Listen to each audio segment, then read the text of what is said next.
नमस्कार मित्रांनो, जय गणेश. नक्कीच आपल्या सर्वांच्या घरी गणपती बाप्पा विराजमान असतील. तर काहींचा 1.5 दिवसाचा म्हणा किंवा 3 दिवसाचा, 5 दिवसाचा आणि आजचा 7वा दिवसाचा म्हणजे बाप्पांचं विसर्जन झालं असेल आणि बाप्पांना निरोपही दिला असेल. नक्कीच या कोरोनाच्या पार्श्वभूमीमध्ये आपण बाप्पाला जी प्रार्थना केली म्हणजे जाऊ दे कोरोनाची वार्ता, तूच आमचा सुख करता आणि तूच आमचा दुःख करता. मला वाटतंय नक्कीच बाप्पा हे कोरोनाचं संकट जे आपल्या भारत देशावरती आले, पूर्ण जगावरती आले, ते पुढच्या खूप कमी कालावधीमध्ये जाईल, जेणेकरून आपल्याला सर्व कामं ही एकदम पूर्ववत करता येतील. मित्रांनो, आजचा सेशन जे तुमच्यापर्यंत ज्या पद्धतीने डिजिटल मेसेज आले की आज आपण क्लोजिंग द डील, अर्थात आपण आपला सेल कसा क्लोज करायचा, म्हणजे गेल्या 4 सिच्युएशन मध्ये आज आपण जर पाहिलं तर आपण प्रत्येकाने आपल्या परीने इंडस्ट्रीचं काम नक्की केलं. पण जे काही मागच्या सिच्युएशनमुळं, लॉकडाऊनमुळं जे काही अडथळे आपल्याला त्याच्यामुळं अपेक्षित काम नक्कीच झालं नाही. परंतु नॉलेज भरपूर आपण गेन केलं, भरपूर आपल्या झूम मीटिंग आपण अटेंड केल्या, सेमिनार असतील, ट्रेनिंग असतील आणि खूप नॉलेज आपल्याला मिळालं आणि वारंवार आपण ते घेतच राहतो. लक्षात घ्या, म्हणजे आता मला पुढच्या महिन्यात मला 17 वर्ष होत आहे. पण या 17 वर्षात मला एकच कळालं होतं की माणसाने आयुष्यात कायम विद्यार्थी दशेत राहावं, म्हणजे शिकत राहावं. आणि मग जे म्हणतात ना, learning is equal to earning. मित्रांनो, आजचा जो सेशन आहे क्लोजिंग द डील, अर्थात आपल्याला सेल कसा क्लोज करायचा याच्यावरती आज आपण घेणार आहोत. मला वाटत ना आता तुमच्यापैकी बऱ्याच जणांनी इन द साईट्स आहेत इन्स्ट्रक्शन मी पुन्हा नव्याने द्याव्या, म्हणजे एका वेळी सांगेल की आपण हेडफोन लावून हा कार्यक्रम अटेंड करावा, आपल्या मोबाईलला, आपल्या लॅपटॉपला चांगलं इंटरनेट ज्या ठिकाणी असेल त्या ठिकाणी आपण स्थिर बसावं, मोबाईल असेल तर तो आडवा पकडावा, कारण आपण पॉवर पॉईंट प्रेझेंटेशन घेतो. ह्या ज्या आपल्या बेसिक इन्स्ट्रक्शन आहेत त्या व्यवस्थित फॉलो करा. आजचा सेशन फार महत्वाचा, याच्यामागचं कारण असं आपल्या ऑगस्ट महिन्यामध्ये खूप ऑफर आपल्या समोर आल्या. मी जाताना त्याची रिव्हिजन पण घेईन नक्कीच, कोणकोणत्या ऑफर चालू आहेत आणि पुढच्या 4 दिवसामध्ये आपल्याला कसा वापर करून घेता येईल याच्यासाठी आणि पुढच्या कामासाठी आपल्याला आजचा सेशन हा फार उपयुक्त ठरणार आहे. मित्रांनो, आज ट्रेनिंग आहे त्याच्यामुळे तुम्हाला टाइम लाईन माहिती आहे किती आहे, त्याच्यामुळे शेवटच्या मिनिटापर्यंत, शेवटच्या क्षणापर्यंत तुम्ही आजचा प्रोग्राम नक्की अटेंड करा. इंडस मध्ये मित्रांनो याच विषयातले जे मास्टर आहेत, ज्यांना आम्ही क्लोजिंग मास्टर म्हणतो, त्यांचा रेशो पण खूप हाय आहे. इव्हन लॉकडाऊन मध्ये पण त्यांनी अनेक गोष्टी आमच्याशी शेअर केल्या, त्यातून त्यांचं क्लोजिंग आणि बाकीच्या काही गोष्टी आम्हाला समजल्या. अशीच व्यक्ती आज म्हणजे तुमच्यापर्यंत त्यांचं नाव पोहोचलंय, जास्त विलंब न करता आपण त्यांना इन्व्हाइट करूया. आजचे वक्ते, previous member, please welcome mister Vilas Gaikwad sir. Welcome sir. Thank you Kishore sir, thank you. Kishore sir, आवाज येतो माझा? Yes sir, yes. नमस्कार, मी विलास गायकवाड. बऱ्यापैकी लोक मला ओळखतातच. मित्रांनो, आताच किशोर सरांनी सांगितलं त्याप्रमाणे आपण काही गोष्टींवर डिस्कस करूयात. त्याच्यामध्ये आपल्याला ऍक्च्युली काय करायचं. आता ह्या कोरोनाच्या सिच्युएशन मध्ये बऱ्याच लोकांचे गेस्ट येऊन गेले, त्यांनी काही लोकांनी वेबिनार पाहिला, काही लोकांचे प्रेझेंटेशन झालेत, बऱ्याच काही गोष्टी झाल्यात. मग काही लोकांना रिझल्ट आलाय, काही लोकांना रिझल्ट अजून यायचा बाकी आहे. मग याच्यामध्ये कुठेतरी आपण कन्फ्युज आहोत का, तर याच्यावरती आपल्याला काय मार्ग काढता येईल या उद्देशाने आजचे आपण डिस्कशन करणार. तर माझा पहिला विषय असणार आहे याच्यामध्ये की काय माहिती का, closing the sales basic selling skill आज आपण जरा बघूयात कशा पद्धतीने घेता येतील. दुसरी एक गोष्ट लक्षात घ्या, आजचा 1-1.5 तास असणार आहे आपल्यासोबत. बरेच काही कंटेंट्स आहेत की आपण डिटेल मध्ये तुम्ही पाहिजे तर नोटपॅड घेऊन त्यातल्या काही गोष्टी समोर नोट करून ठेवल्या तरी चालतील. पहिला आपला विषय राहणार आहे आजचा closing the sales basic selling skill. म्हणजे हे काय असतं नीट समजून घेऊ. हे क्लोजिंग आणि हे सेलिंग हे काय आहे, कधीपासून आले. मित्रांनो, मला जर तुम्हाला सांगायचं म्हणलं तर हे आपल्या आयुष्यातला एक अविभाज्य घटक आहे. हे क्लोजिंग आणि सेलिंग अविभाज्य घटक आहे. कसा अविभाज्य घटक आहे? आपल्या जन्मापासूनच हे आपल्या बरोबर आलेले आहे. म्हणजेच काय होतं तुम्हाला सांगतो, त्याच्या याच्यामध्ये बऱ्याच ठिकाणी आपले आईवडील आपलं क्लोजिंग करतात. कधी आईवडील क्लोजिंग करतात तर कधी आपणच आपल्या आईवडिलांचं क्लोजिंग करतो. म्हणजे आपल्या मुलांना चांगले मार्क मिळवले पाहिजे म्हणून आपल्याला अभ्यास चांगला करायला पाहिजे, याच्यासाठी आपल्याला काही गोष्टी दिल्या जातात, त्यांचे थॉट्स आपल्या समोर दिले जातात, सेल केले जातात, म्हणजे मांडले जातात, म्हणजे सेल केले जातात थोडक्यात, म्हणजे आपल्याला तिथं क्लोजिंग केलं जातं. म्हणजे आई वडील मुलांचं क्लोजिंग करतात, कधी मुलगा त्याला एखादी चांगली वस्तू पाहिजे म्हणून तो आई वडिलांचं क्लोजिंग करत असतो, कधी बहीण भावाकडे एखादी वस्तू पाहिजे म्हणून त्याचं क्लोजिंग करते, तर भाऊ बहिणीचं क्लोजिंग करतो, कधी शिक्षक विद्यार्थ्यांचं क्लोजिंग करतात, बऱ्याच ठिकाणी मिसेस मिस्टरांचं क्लोजिंग करते, मिस्टर मिसेसचं क्लोजिंग करतात. ही एक गोष्ट आहे. आणि मग याच्यामध्ये क्लोजिंग मध्ये काय राहतं, ह्या दोन पद्धतीच्या क्लोजिंग राहतात. एक इमोशनल क्लोजिंग राहतं आणि दुसरं राहतं ते प्रोफेशनल क्लोजिंग. मग मी आता जे आई वडील मुलं वगैरे हे मुलं, ही इमोशनल क्लोजिंग असते, इमोशनल टच असतो याच्यामध्ये. मग याच्यामध्ये काय राहतं इमोशनल क्लोजिंग, मग तिथे नाही म्हणता येत नाही म्हणून आपण त्याचं क्लोज करतो. मित्रांनो, तसंच काही बिझनेस पण असतात की त्याच्यामध्ये क्लोजिंग पण असतं आणि सेलिंग पण असतं. मग कशा पद्धतीचं क्लोजिंग असतं, कशा पद्धतीनं ते सेल केले जातात, कशा पद्धतीच्या गोष्टी असतात, या पण आपण त्याच्यामध्ये त्या गोष्टी समजून घेऊ. आता क्लोजिंग कुणाचं करायचं असतं, समोरच्या व्यक्तीचं त्याचे डाऊट्स असतील तर ते डाऊट्स क्लिअर करणं म्हणजे क्लोजिंग. मग माझ्या समोर बसलेला माझा एखादा फ्रेंड असू शकतो किंवा माझा एखादा बिझनेस पार्टनर असू शकतो, मग मी त्याच्यातले जे काही त्याचे डाऊट्स असतील ते डाऊट्स क्लिअर करणं म्हणजे माझं क्लोजिंग, मी त्याचं क्लोजिंग केलं असं त्याला आपण थोडक्यात म्हणू शकतो. आणि सेलिंग म्हणजे काय, मी माझे थॉट्स त्याला सांगतोय, त्याच्या समोर मांडतोय, माझे थॉट्स त्याला ऍक्सेप्ट करण्यासाठी मी त्याला क्लोज करतोय. माझे प्रॉडक्ट आहेत, हे प्रॉडक्ट मी त्याच्यासमोर मांडण्याचा प्रयत्न करतोय, ते प्रॉडक्ट त्याला देण्याचं माझं जे स्किल आहे मी त्याच्यासमोर मांडतोय. म्हणजे क्लोजिंग आणि सेलिंग ह्या दोन्ही गोष्टी पॅरलली असतात. मित्रांनो, हे फक्त कुटुंबामध्येच असतं असं नाही, प्रत्येक कुठलाही बिझनेस घ्या, कोणताही बिझनेस करायला गेला ना तर तिथं सेलिंग आणि क्लोजिंग हे असतंच.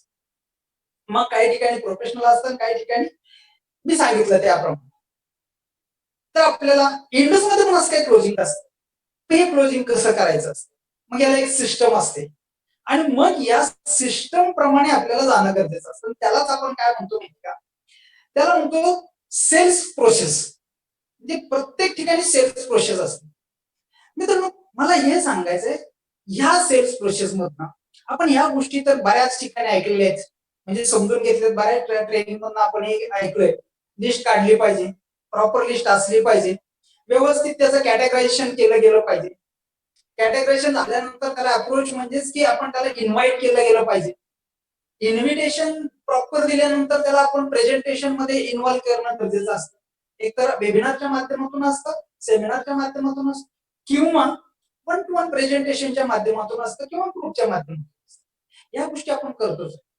पण इथून पुढच्या ज्या गोष्टी असतात की ज्या क्लोजिंग असेल, फॉलोअप असेल, इनकॅशमेंट असेल, तर मला असं वाटतं ह्या पहिल्या 3-4 गोष्टींच्या आपण या गोष्टी तर आपल्याला माहित आहेत, आपण करतोच आहे, करत आलेलो आहे.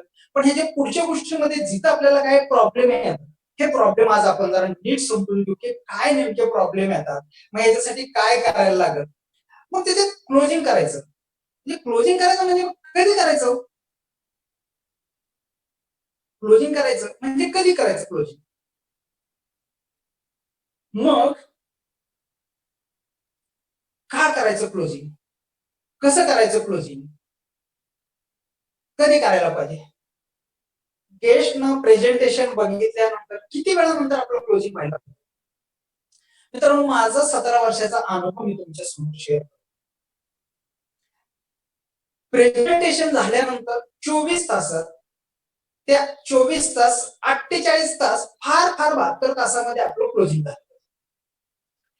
आता हे क्लोजिंग वेळेतच होणं का गरजेचं असतं, आणि हे क्लोजिंग वेळेत नाही झालं तर काय प्रॉब्लेम क्रिएट होऊ शकतात. मित्रांनो, एक साधं उदाहरण तुमच्या समोर मी आणलेलं आहे. साधं, मी शेतकरी कुटुंबातला व्यक्ती आहे, त्यामुळे मी शेतकऱ्याचं उदाहरण तुमच्या समोर आणलं. हा शेतकरी बघा, ह्याच्याकडे एक शिकण्यासारखी गोष्ट असते. तुम्ही म्हणाल सर आम्ही शेतकरी नाही, आम्हाला या उदाहरणाचं काही समजणार नाही. No problem. पण एक लक्षात घ्या, या शेतकऱ्याकडनं एक टायमिंगचं महत्व समजण्यासारखं असतं. म्हणजे हा व्यक्ती काय करत असतो, हा शेतकरी काय करत असतो. ज्यावेळेस पाऊस पडायच्या अगोदर जी शेताची मशागत असते ती तो वेळेत करून घेतो. का वेळेत करून घेतो, तर त्याला माहिती आहे पाऊस पडल्यानंतर मी मशागत करू शकतो, मी तिथे नांगर धरू शकत नाही, त्या जमिनीची व्यवस्थित मांडणी करू शकतो. तसं मित्रांनो या ठिकाणी अगोदरची जी मशागत असते ती तो पाऊस पडायच्या अगोदर करतो. आणि पाऊस पडल्यानंतर तो पेरणी सुद्धा ज्या वेळेस जमीन ओली असते, जमिनीमध्ये ओलावा असतो, त्याच वेळेला ते त्या ठिकाणी पेरणी करतात. आणि जर समजा ते वेळेत त्या ओलावा असेल तेव्हा जर पेरणी केली तरच पीक उगवलं जातं, अन्यथा ते पीक उगवत नाही. जर जमीन वाळून गेली आणि मी जर त्याच्यावर बियाची पेरणी केली तर ते पीक येणार नाही. मग त्याचं एक मोठं नुकसान असतं, त्याला त्या पद्धतीचा रिझल्ट येत नाही. मग वेळेतच त्याची खुरपणी असते, वेळेतच त्याची काढणी असते, वेळेतच त्याची मळणी असते. कधी उठून कधी गोष्टी करून चालत, ह्याला एक प्रोसेस असते. आणि ही जशी शेतकऱ्यासाठी प्रोसेस असते तसे प्रत्येक बिझनेसला पण एक सिस्टम असते, एक प्रोसेस असते. आणि ती प्रोसेस जर व्यवस्थितरित्या आपण फॉलो केली तर निश्चितच आपण याच्यामध्ये सक्सेस होऊ शकतो. म्हणजे कुठल्याही क्षेत्रामध्ये फक्त सिस्टम व्यवस्थित फॉलो करणं गरजेचं असतं. मग जसं मी तुम्हाला म्हणलं कधी केली पाहिजे, ती वेळेतच क्लोजिंग झालं पाहिजे, 24 तासाच्या आतच झालं पाहिजे, 48 तासाच्या आतच क्लोजिंग झालं पाहिजे, फार फार 72 तासाच्या आत क्लोजिंग झालं पाहिजे. तुम्ही म्हणाल का सर तसं? मित्रांनो काय होतं, मी जसं जमिनीचं उदाहरण सांगितलं, जमिनीमध्ये ओलावा असेल तरच बी उगवणार आहे, आणि जमीन वाळून गेल्यानंतर पेरणी केली तर बी उगवणार नाही. तसंच आपला जो गेस्ट आहे त्याला प्रेझेंटेशन बघून गेल्यानंतर तो पॉझिटिव्ह वातावरणामध्ये काही काळ असतो, काही काळ तो आपल्या पॉझिटिव्ह वातावरणामध्ये असतो. आणि ज्यावेळेस तो पॉझिटिव्ह वातावरणामध्ये असतो त्याच वेळेला त्याचं क्लोजिंग करणं गरजेचं असतं. जर समजा मी त्याचं क्लोजिंग 2 दिवसांनी 4 दिवसांनी करायला गेलो तर प्रॉब्लेम निर्माण होतो. कारण काय असतं, तो त्याच्या कामामध्ये गेलेला असतो, कामामध्ये गेल्यानंतर तो त्याच्या रेग्युलर प्रोसेसमध्ये आपली सगळी सिस्टम हळूहळू तो विसरून गेलेला असतो. मग आपल्याला परत त्याचं रिक्लोजिंग करत असतं. म्हणजे आपला वेळ जातो, आपल्या सीडिंगचा वेळ जातो. म्हणजे ही जी प्रोसेस आहे ही टाळण्यासाठी म्हणून त्याची वेळेत क्लोजिंग होणं गरजेचं असतं. आणि कसं असतं तुम्ही बघा, साधं उदाहरण आहे, महिला असतील तर तुम्ही याच्यामध्ये तुम्हाला महिला चांगल्या पद्धतीने सांगू शकेल. जर तवा गरम असेल तरच चपाती भाजली पोळी केली जाते. जर समजा तवा थंड झाला तर त्याच्यावर जर आपण चपाती करायला गेलो तर ती होणार नाही, चिकटून बसेल. सेम तसंच तो माणूस जोपर्यंत आपले प्रोग्राम बघून गेलेला आहे तर वेळेत क्लोजिंग झालं तर रिझल्ट येण्याचे जास्तीत जास्त चान्सेस असतात, मॅक्झिमम चान्सेस असतात. जसं काळ जातो तस तसं गोष्टी बदलत जातात. मग क्लोजिंग म्हणजे नेमकं काय असतं, क्लोजिंग कशा कशा गोष्टीचं क्लोजिंग करायचं असतं. मित्रांनो क्लोजिंग म्हणजे त्या गेस्टचा एक माइंडसेट क्लिअर करायचा असतो. माइंडसेट क्लिअर कशाबद्दल करायचं, की त्यानं आपलं प्रोडक्ट घेतलं पाहिजे, त्याने आपल्याबरोबर बिझनेस साठी आलं पाहिजे, म्हणजे त्याच्यासाठी हे कॉन्सेप्ट त्याला आपल्याला विकता आली पाहिजे, त्यांना आपल्या कॉन्सेप्टला अग्री होण्यासाठी आपल्याला त्याचा माइंडसेट क्लिअर करता आलं. मग क्लोजिंग म्हणजे हे असतं, त्याचा माइंडसेट तयार करायचं. बरं नुसतं गेस्टचा माइंडसेट क्लोज करून उपयोग नाही मित्र. इथं ज्यानं त्याला इंट्रोड्यूस केलेलं ते इंट्रोड्यूसचं पण माइंडसेट क्लिअर करणं गरजेचं असतं. की ज्या वेळेला मी त्याचं क्लोजिंग करणार आहे त्याच्यानंतरचा त्याचा रोल काय असला पाहिजे, त्यांनी काय गोष्टी करायला पाहिजे, काय बोललं पाहिजे. मग हे पण त्याचं म्हणजे आपल्याला इंट्रोड्युसरचा माइंडसेट पण क्लिअर करणं गरजेचं आहे. आणि मित्रांनो आपल्याला आपल्या गेस्टचा माइंडसेट पण क्लिअर करणं गरजेचं आहे.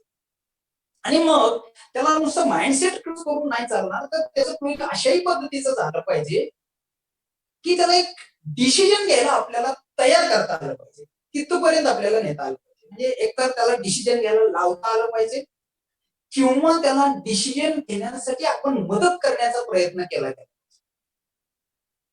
जसं आज त्याचा माइंडसेट आपल्या कॉन्सेप्टसाठी तयार करतोय, जसा डिसिजन घेण्यासाठी आपण त्याचा माइंडसेट क्लिअर करतोय, त्याला डिसिजन घेण्यासाठी प्रवृत्त करण्यापर्यंत त्याला क्लोज करतोय, तसंच मित्रांनो त्याची एन्गेजमेंट होण्यासाठी पैसे देण्यासाठी पण आपला त्याचा माइंडसेट तयार करता आला पाहिजे, त्याचा क्लोज आपल्याला करता. तिथपर्यंत करायचं आणि मग हे कसं करायचं, ह्या गोष्टी कशा असणार आहेत, त्याच्यावर आपण काय करता येईल बघू आपण कसं करायला पाहिजे. तर त्याच्यामध्ये काय राहतो, पहिली गोष्ट मित्रांनो, क्लोजिंगला त्या गेस्टकडे जाण्या अगोदर आपल्याला काय करायला पाहिजे हे नीट समजून घ्या. जो क्लोजिंगला जाणारा पर्सन आहे त्याचा रोल त्यांना नीट समजून घ्या. पहिली गोष्ट, जो इंट्रोड्युसर आहे त्या इंट्रोड्युसरला त्याने हे सांगणं गरजेचं आहे की मित्रा, तुझे हे जे 4 गेस्ट आले होते, ज्या गेस्टला त्यांनी काल सेमिनार अटेंड केलाय, आपला वेबिनार अटेंड केलाय, या 4 गेस्टला तुझा कॉल झाला. बरं, कॉल गेल्यानंतर त्यांनी त्याला सेमिनार बद्दलची माहिती जाणून, त्याला काय गोष्टी आवडल्या, कुठल्या गोष्टीमध्ये तो पॉझिटिव्हली विचार करतोय, कुठल्या गोष्टीमध्ये त्याला नीट समजली गेली नाही, हे कधी कळणार आहे, त्याला फोन केला तरच कळणार आहे. तो स्वतःहून आपल्याला फोन करणार आहे का, नाहीये. कुठलाही गेस्ट स्वतःहून आपल्याला फोन करणार नाही आणि तो आपल्याला सांगणार नाही की अरे विलास, मला ते अशा अशा गोष्टी समजते, मला हे करायचंय ते करायचंय. त्याच्या मनात ते प्रश्न आहे, पण तो लगेच तो डिसिजन घेणार. मित्रांनो, आपल्याला जर पहिला फोन करायचा आणि फोन करून आपल्याला त्याला जे काही समजलंय, त्याचे काय प्रश्न आहेत, काय नाही, हे सगळं समजून घेणं गरजेचं आहे. पण मग त्या सीडीनं त्याला प्रश्न विचारताना सुद्धा सकारात्मक पद्धतीने विचारतो. सकारात्मक पद्धतीनं म्हणजे काय, मित्र, काल तू सेमिनार अटेंड केला, मला वाटतं तुला सगळ्या गोष्टी समजल्या असतील. त्याला हे प्रश्न विचारले पाहिजे, त्याला हे नाही विचारलं पाहिजे पटला का रे तुला, आवडला का रे तुला, काय नाही मित्र. आवडला का म्हणजे कार्यक्रम चांगला आहे म्हणूनच तर आपण त्याला इन्व्हाइट केलं ना. जर चुकीचा कार्यक्रम असतं तर आपण इन्व्हाइट केलं असतं नाही. म्हणजे आपला प्रत्येक गोष्टीमध्ये आपला अप्रोच सकारात्मक असला पाहिजे. आपलं माइंडली आणि त्याला विचारलेल्या प्रश्न ते सगळं आपलं टोटली आपण पूर्णपणे सकारात्मक दृष्टिकोनातून त्याच्याकडे बघणं गरजेचं आहे. त्यांनी या गोष्टी करत असताना या फोनच्या बोलण्यातून आपल्याला हे जाणून घ्यायचंय की त्याच्या बोलण्यातून आपल्याला हे समजून येतंय का, हा प्रोग्राम पाहिल्यानंतर त्यांनी कोणाशी डिस्कस केलंय का, त्यांनी कोणाशी चर्चा केलीय का, त्यामुळे त्याच्या डोक्यामध्ये आणखीन काय वेगवेगळे प्रश्न आलेत का, आले असतील तर ठीक आहे, त्या प्रश्नाचं आपल्याला क्लोजिंग करायचंच आहे पुढं. पण समजा नसतील तर तो कुठल्या कुठल्या गोष्टींसाठी आपल्याकडे सकारात्मक दृष्टिकोनातून विचार करतो. मग का त्याच्या समोर फ्लावर मांडला, अख्खा जर का गुच्छ मांडला तर त्याला सगळ्याच गोष्टी आवडतील असं ना, तो काय विचार करेल, नाही मला फक्त गुलाबाचं फुल पाहिजे, कुणाला लाल कलरचं गुलाबाचं फुल पाहिजे असतं, कुणाला पिवळ्या कलरचं पाहिजे असते, कुणाला त्याच्यातलं वेगळंच फुल आवडतं, कुणाला त्याची मांडणीच आवडते. त्यामुळे मित्रांनो, त्याला काय आवडलंय हे आपल्याला त्याच्याकडनं जाणून घेता आलं पाहिजे. हे आपल्या सीडी कडनं या गोष्टी आपल्याला काढता.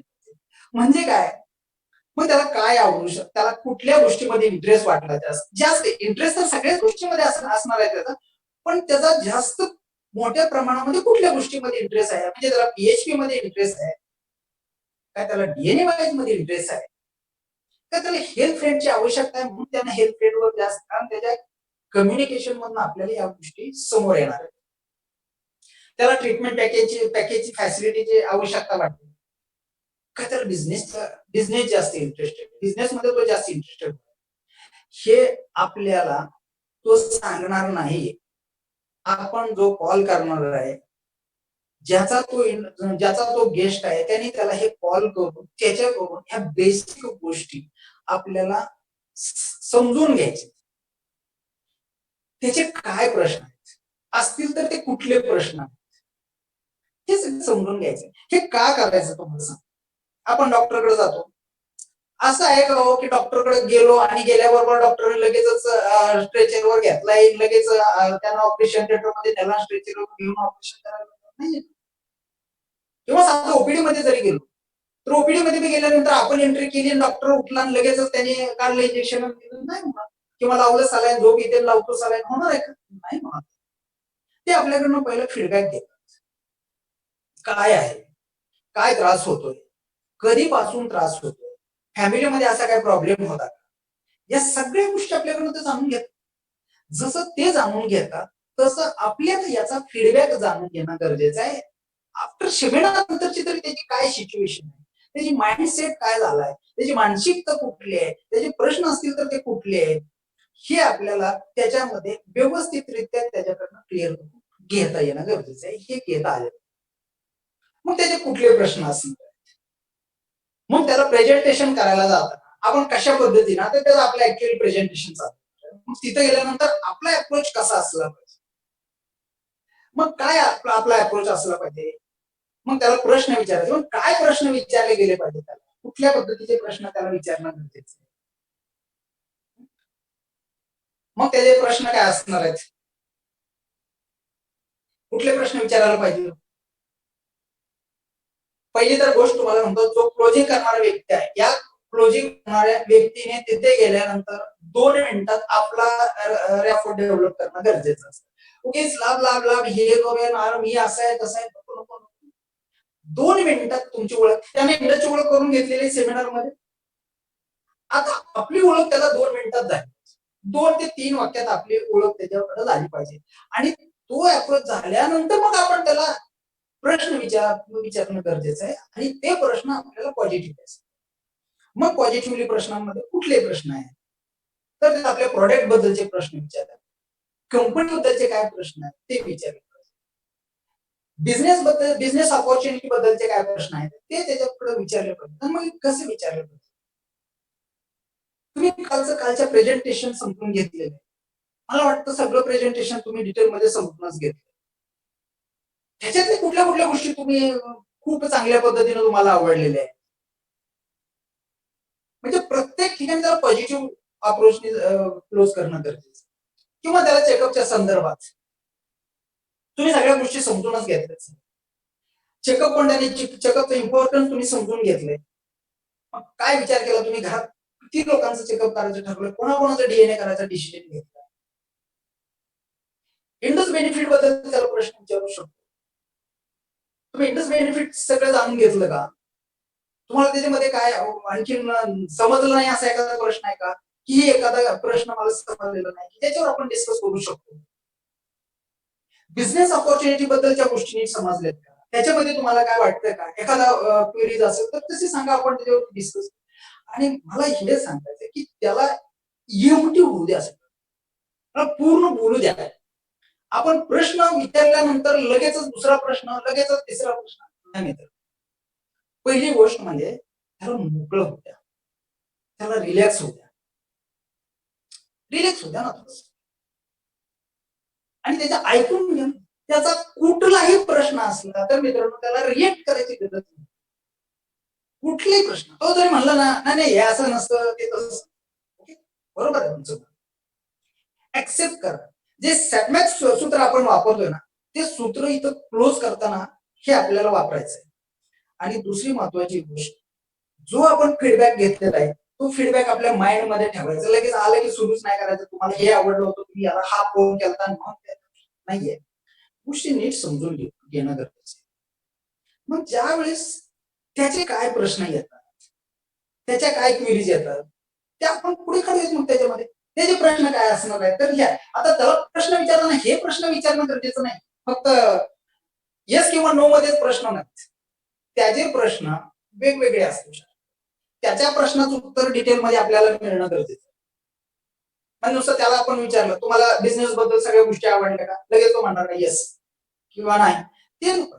त्याच्याकडनं आपल्याला आणखीन काय गोष्टी समजून घ्यायच्या, हे लक्षात घ्या. त्याला प्रश्न याच्यासाठी विचारायचे काय, आपण त्याची परीक्षा घ्यायला चाललो नाही, पण आपल्याला त्याच्या डोक्यात काय चाललंय हे जाणून घेण्यासाठीचे हे प्रश्न आहेत, जेणेकरून कुठल्या मुद्द्याला हा व्यक्ती आपला क्लोज होऊ शकणार आहे, कुठल्या मुद्द्यावर हा व्यक्ती आपला पार्टनर म्हणून आपण याला आतमध्ये घेणार आहोत, हे आपल्याला तिथं जाणून घेतात.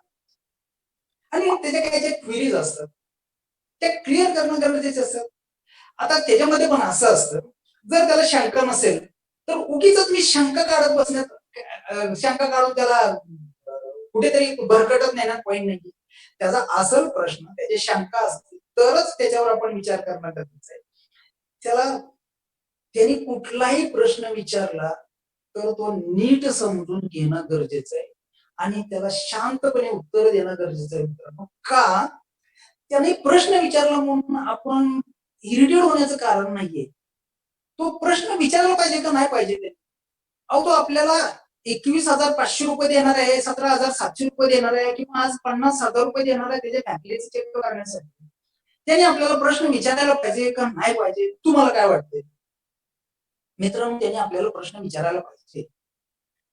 विचार करा, तो जर आपल्याकडे त्याच्या कुटुंबाची 1 महिन्याची घर चालवण्याची जर का अमाउंट आपल्या हातात येतो, तर त्यानं आपल्याला प्रश्न का नाही विचारायला पाहिजे? आणि प्रश्न तीच लोक विचारतात की ज्यांना काहीतरी करायचं असतं, त्यांना काहीतरी घ्यायचं असतं. आणि त्याचा एखादा प्रश्न जर का वेगळ्या पद्धतीचा असला तर आपण त्याला वेगळ्या दिशेत नेण्याचा अर्थ नाही.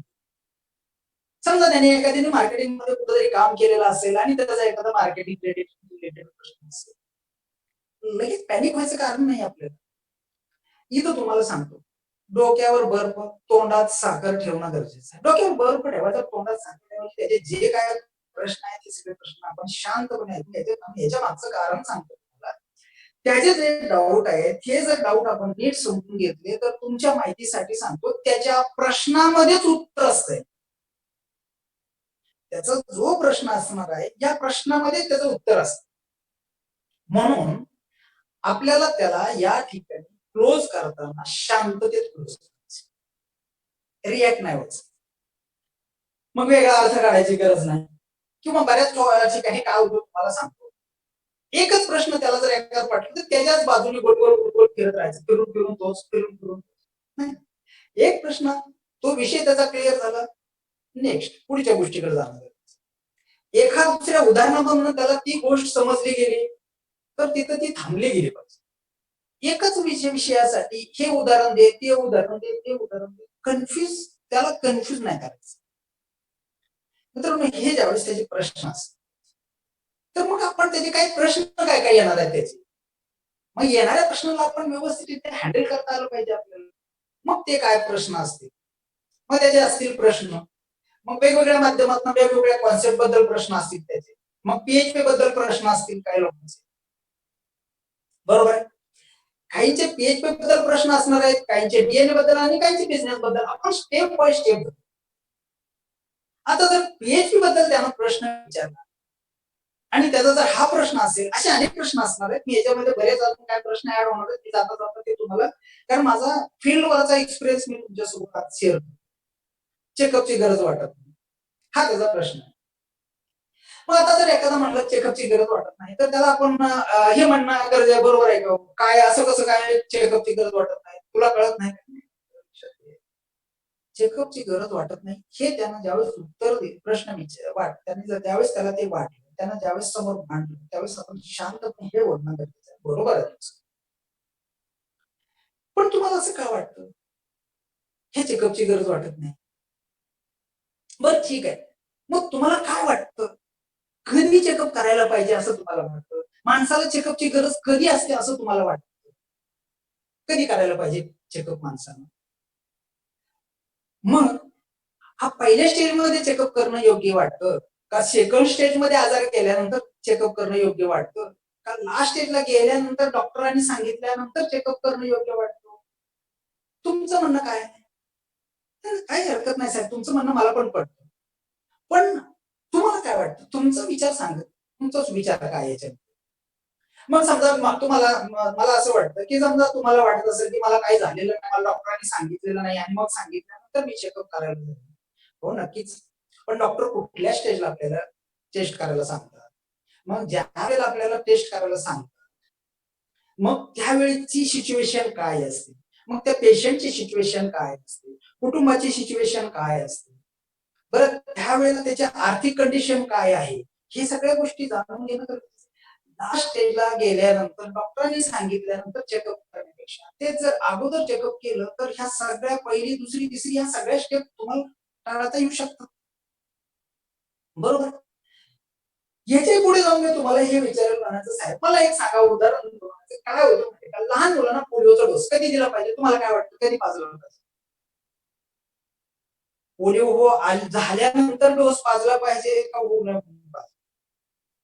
साहेब, या प्रिव्हेंटिव्ह चेकअपचं पण तेच.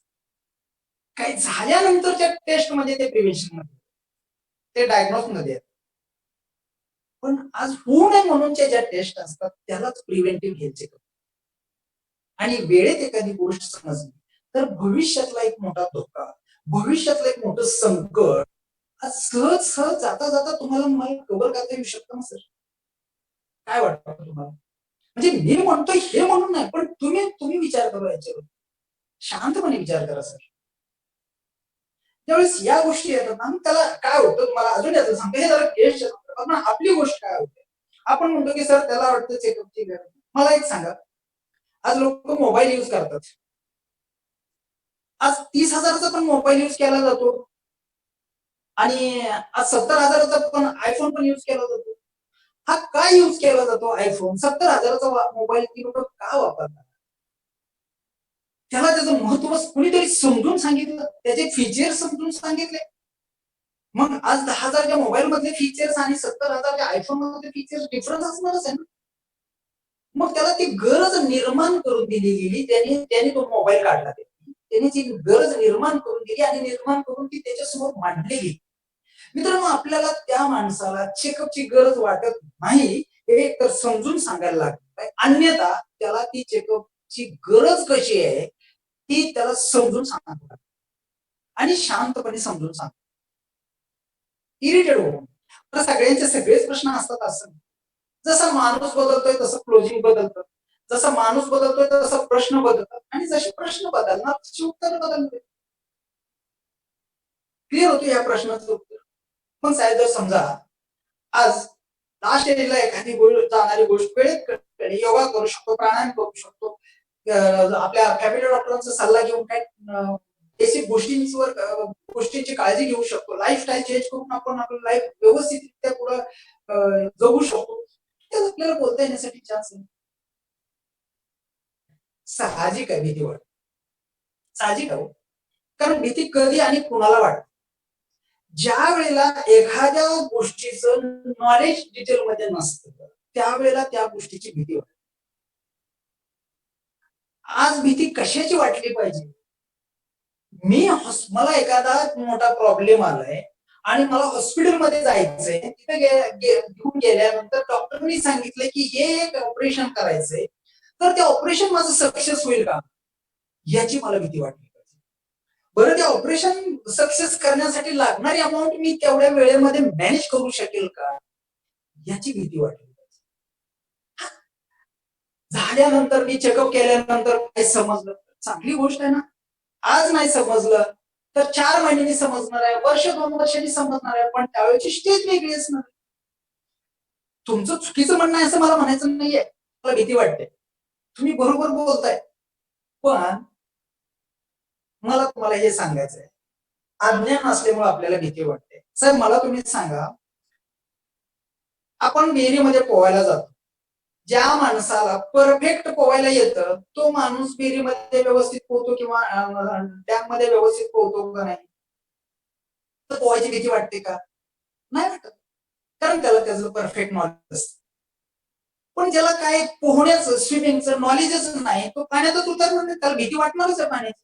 साहजिक आहे तुमचं म्हणणं, कारण हे क्षेत्र आपल्यापासून थोडंसं वेगळ्या बाजूने होतं, त्यामुळे आपण कधी या स्टेज पर्यंत गेलो नाही, आपण ह्या विचारांपर्यंत कधी पोहोचलो नाही, आणि जरी पोहोचलो असेल तर काही गोष्टींमुळे आपल्याकडनं ते राहून गेले.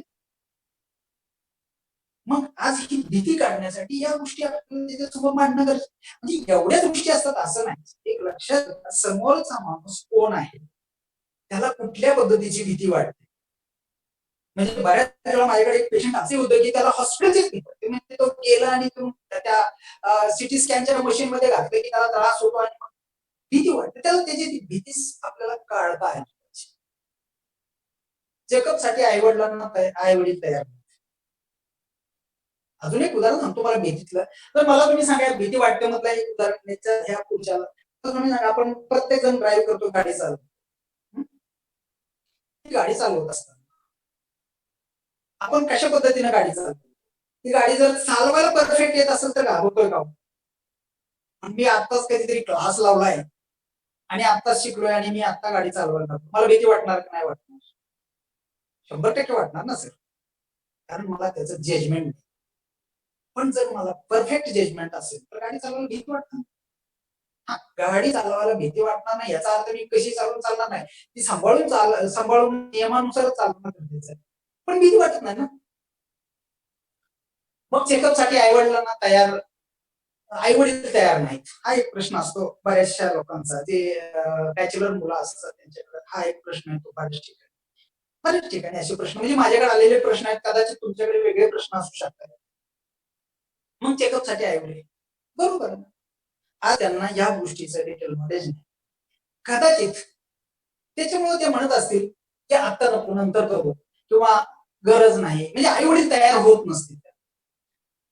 तर त्याला त्यावेळेस काय सांगणं गरजेचं आहे की साहेब, आज तुमचे आई वडील आणि तुमचं कुटुंब यांच्या आरोग्याची काळजी ही कोणी घ्यायला पाहिजे? आपणच घ्यायला पाहिजे. जर आई वडील स्ट्रॉंग असतील, व्यवस्थित असतील, फिट असतील, तर तुम्ही तुमच्या जॉब वरती जाताना विदाउट टेन्शन तिथं जॉब करू शकताय. कुठल्याही प्रकारचे विचार तुमच्या डोक्यात येणार नाही. त्यांचं आरोग्य हेल्दी असणं ही आज तुमच्यासाठी, तुमच्या करिअरसाठी, तुमच्या फ्युचरसाठी गरज आहे. बऱ्याच आई वडिलांना असं वाटत असतं की माझ्यासाठी माझ्या मुलाने एवढे पैसे खर्च करायला पाहिजे का? कारण तो काळ वेगळा होता, त्यांची लाईफस्टाईल त्या पद्धतीची होती, ती जुन्या विचाराची लोक होती. आज विचार बदलले, एवढे पैसे माझ्यासाठी खर्च करायला पाहिजे, हे पैसे माझ्या मुलाच्या प्रपंचामध्ये कुठेतरी उपयोगी पडतील, अशी त्यांची एक धारणा असते. हे त्यांना नीट पद्धतीने समजून सांगितलं गेलं की मित्रा, जर तुझे आई वडील फिट असतील तर तू मानसिक दृष्ट्या स्ट्रॉंग असू शकतो. तुझ्या जॉब वरती तुला व्यवस्थित कॉन्ट्रोल करून तुझा फोकस ठेवून तिथं तुझं काम व्यवस्थित करू शकतो. पण समजा असं जर एखादा माझ्या कुटुंबात, तुझ्या म्हणायचं नाही, कधी पण बोलताना तुझ्या असं समोरच्याला, कधी तुझ्या घरात असं घडलं, तुझ्याकडे असं होईल, कधीही समोरच्या व्यक्तीला, मित्रांनो मला तुम्हाला हे सांगायचंय, समोरच्या माणसाला कधी कुठला विषय कुठं घेऊन जाईल सांगता येत नाही. त्यामुळं समोरच्या माणसाला तुझ्या घरात असं होईल, तुझ्या आई वडिलांना काय कळतंय, नका बोलू, त्याला ते समजून सांग. तर आपल्याला त्याला नीट समजून सांग. आई वडिलांना समजून सांगायचं, एक काम करा, तुमच्या आई वडिलांना मीच भेटलो तर, तुमची जी डिस्कस होणार आहे त्याच्यामध्ये मी जर पार्टिसिपेट केलं तर, कारण मी त्यांचे विषय, त्यांचे जे डाऊट आहेत, त्यांच्या मनातली भीती असलेली मी बाजू घालवू शकतो, कारण मी गेल्या काही दिवसापासून, काही वर्षापासून याच्यामध्ये काम करतो. त्यामुळे मी याच्यामध्ये तुम्हाला चांगल्या पद्धतीची मदत करू शकतो. शेवटी आईवडील तुमचे आहेत, डिसिजन तुम्हालाच घ्यायचं आहे. आणि मला वाटतं तुम्ही तेवढे सुज्ञ आहात, सुशिक्षित आहात, तुम्हाला प्रिव्हेन्शनचं महत्व पटलेलंच आहे. तुम्ही सुशिक्षित असल्यामुळे हे जास्त मी सांगायची तुम्हाला गरज नाही. आणि तुमच्या आई वडिलांची काळजी घ्या, हे मी सांगणं म्हणजे माझ्या बुद्धीला खरं तर नाही पडत, पण मला असं वाटतं की माझं नॉलेज सांगतं की अरे कुठेतरी हे होत आहे. घेऊया आई वडिलांचा डिसिजन, त्यांना विचारायचं, नक्की विचारू, त्यांना आपण डिस्कस करू, त्यांच्यासोबत चर्चा करू, त्यांना मी समजून सांगतो, झूम मीटिंग वरती सांगतो, व्हॉट्सअप मीटिंग वरती सांगतो, कॉन्फरन्स कॉल वरती आपण त्यांच्याशी बोलू, मी बोलतो त्यांच्याशी. माझ्या कंपनीत चेकअप होतं, चांगली गोष्ट आहे. कंपनी चेकअप होतात, कंपनीमध्ये, ही चांगली गोष्ट आहे की वाईट गोष्ट आहे? चांगली गोष्ट आहे. त्याला सांगायचं, मी विचार कर मित्र, आज विचार कर माझा, आज तुझ्या कंपनीमध्ये जे चेकअप होतात ना, म्हणजे तुझी कंपनी सुद्धा प्रिकॉशन वरती काम करायला लागली. म्हणजे तुझ्या कंपनीला ही कोणी गाईडलाईन दिली तर गव्हर्नमेंटने दिली की तुझ्या येणाऱ्या एम्प्लॉईची पण चेकअप करणं गरजेचं. म्हणजे प्रिव्हेंटिव्ह चेकअप तुझी कंपनी का करते, तर गव्हर्नमेंटने काही गाईडलाईन दिलेली आहे की तुमच्या एम्प्लॉईची काही टेस्ट करणं, प्रिकॉशन मध्ये, प्रिव्हेंटिव्ह चेकअप मध्ये टेस्ट करणं गरजेचे आहे, म्हणून कंपनी चेकअप करते. मग गव्हर्नमेंटला प्रिव्हेंटिव्ह हेल्थ चेकअपचं महत्व आहे. तुझ्या कंपनीला पटलंय, ते इंडस गेली 20 वर्षापासून याच्यावर काम करते. आज मला हे सांग, पण तुझ्या कंपनीमध्ये होणारे टेस्ट कुठले कुठले आहेत? खरंच ते तुझ्या फॅमिलीसाठी सफिशियंट आहेत का? काय वाटतं तुला? तिथं काय टेस्ट होतात? तुमच्या कंपनीमध्ये होणाऱ्या टेस्टची लिस्ट घ्या तुम्ही स्वतः. इंडस मधल्या टेस्टची लिस्ट तुम्ही नीट समजून घ्या. आपल्याकडे ऑप्टिमम पॅकेज त्याच्यासमोर आपल्याला प्रेझेंट करता आलं. मग याच्यामध्ये येणारे ह्या 77 टेस्ट आहेत आपल्या या पॅकेजमध्ये. हे पॅकेज आपलं परफेक्ट पार्ट पाहिजे. कुठली टेस्ट केली तर त्याचे काय फायदे होतात, कुठल्या टेस्टमुळे भविष्यातला कुठला प्रॉब्लेम आपल्याला व्यवस्थित हँडल करता येऊ शकतो. जर किट आपल्याकडे येतं, इंडस मॅनेजमेंट आपली त्याच्यावर खर्च करतं मित्रांनो, पण ते किट आपल्याकडे आल्यानंतर ते असंच पडतं. किती लोक त्यातलं ते मॅन्युअल असतात, त्या प्रत्येक मॅन्युअल वाचतात, किती लोक समजून घेतात. नाही समजून घेऊ द्या. पहिलं ते कराच, किट काढा, त्यातलं ते मॅन्युअल काढा, वाचा तुम्ही आणि ते आपलं ऑप्टिमम पॅकेज तोंड पाठ पाहिजे. शाळेत बाराखडी पाठ केली का नाही? 11चे पाढे पाठ केले का नाही? 21चे पाढे पाठ केले का नाही? लसावी मसावी पाठ केलं, हे केलं ना आपण? का केलं? मला शिकायचं होतं, मला तिथं मार्क मिळवायचे. मित्र, याचा बिझनेस करायचा आहे आणि मोठ्या प्रमाणात बिझनेस करायचा आहे. मी जर याच्याकडे करिअर म्हणून बघतोय, मी जर एक पार्ट टाइम बेस्ट अपॉर्च्युनिटी म्हणून याच्याकडे बघतोय, तर याला लागणारी ही बेसिक गोष्ट आहे. ही गोष्ट माझ्याकडे असली पाहिजे. किती लोक आज तुम्हाला त्यातले एका टेस्ट त्या माणसाला सांगून त्याला सांगू शकतात की मित्र, माझे या पॅकेजमध्ये बीएमडी नावाची अमुक ही टेस्ट आहे, ही टेस्ट केल्यामुळे ह्या गोष्टींचे फायदे होऊ शकतात, की माझ्याकडे सिटी कॅल्शियम स्कोअर आहे, ही टेस्ट केल्यामुळे माझे हे फायदे होणार, किंवा माझ्याकडे सिटी कॉर्नर अँजिओग्राफी पण केली जाते, हे अँजिओग्राफीचे फायदे काय असणार. मित्रांनो, आपल्याला हे मांडता आलं म्हणजे जायचं आणि क्लोजिंग करायचं म्हणजे नुसतं नाही. त्यांनी विचारलेला प्रश्न, बरं आता तुम्ही म्हणाल सर एवढं तुम्ही सगळं सांगताय, एवढं सगळं त्याला सांगायचं नाही ना. ज्याचा प्रश्न जसा असेल तसं आपलं उत्तर असणार आहे. सगळेच प्रश्न आता आपण जे डिस्कस करतोय त्या बिझनेस साठीच हे प्रश्न डिस्कस करतोय. आपण डिस्कस केलेले सगळेच प्रश्न प्रत्येक माणसाकडे असणार आहे का? नाही. यातले काही प्रश्न असणार आहेत, त्यातले दुसरे प्रश्न दुसऱ्या गेस्टचे असणार आहेत, त्याच्यातले तिसरे प्रश्न तिसऱ्या गेस्टचे असणार, असे वेगवेगळ्या पद्धतीचे गेस्ट प्रश्न असणार. आपल्याला या ठिकाणी माझ्या कंपनीत चेकअप होत आहे त्यातला डिफरन्स त्याला दाखवणं गरजेचं आहे. आणि मित्र, या तपासण्यामध्ये आणि या तपासण्यामध्ये किती मोठा फरक आहे आणि हे करणं कसं गरजेचं आहे. म्हणजे इथं आपलं परत आपण इथं येतोय कशाला माहितीये का? आपल्या सेलिंग पॉईंट. आपल्याला प्रत्येक ठिकाणी एक फोकस ठेवायचा की मला सेलच करायचं, मला विकायचं आहे. असेल माझी कॉन्सेप्ट विकायची, ऑर्गनायझेशन विकायची असेल, माझं पॅकेज विकायचं असेल, बिझनेस विकायचा असेल, मला विकायचं आहे. मी सेलर आहे. प्रत्येक क्षणाक्षणाला तुम्हाला आणि मला हे वाटलं पाहिजे की तर मी सेलर, मी विकण्यासाठी आलो, मी देण्यासाठी आलो. हा, त्याचे पुढे डाऊट असणार आहे का? हे डाऊट क्लिअर करणं ही तर आद्य कर्तव्य, ते करायलाच पाहिजे. शशिकांत साहेब, मी तुम्हाला नंतर पाहिजे तर कॉल करतो, तुम्ही बऱ्याच वेळा हात वर करताय, मी नंतर तुम्हाला कॉन्टॅक्ट करू शकतो, लास्टला आपण बोलूया. एवढे चेकअप करण्याची गरज वाटत नाही. त्याला एक प्रश्न विचार, ठीक आहे, तुम्हाला वाटणं साहजिक आहे. कधीही एखाद्याने प्रश्न विचारल्यानंतर त्याला हे नाही म्हणायचं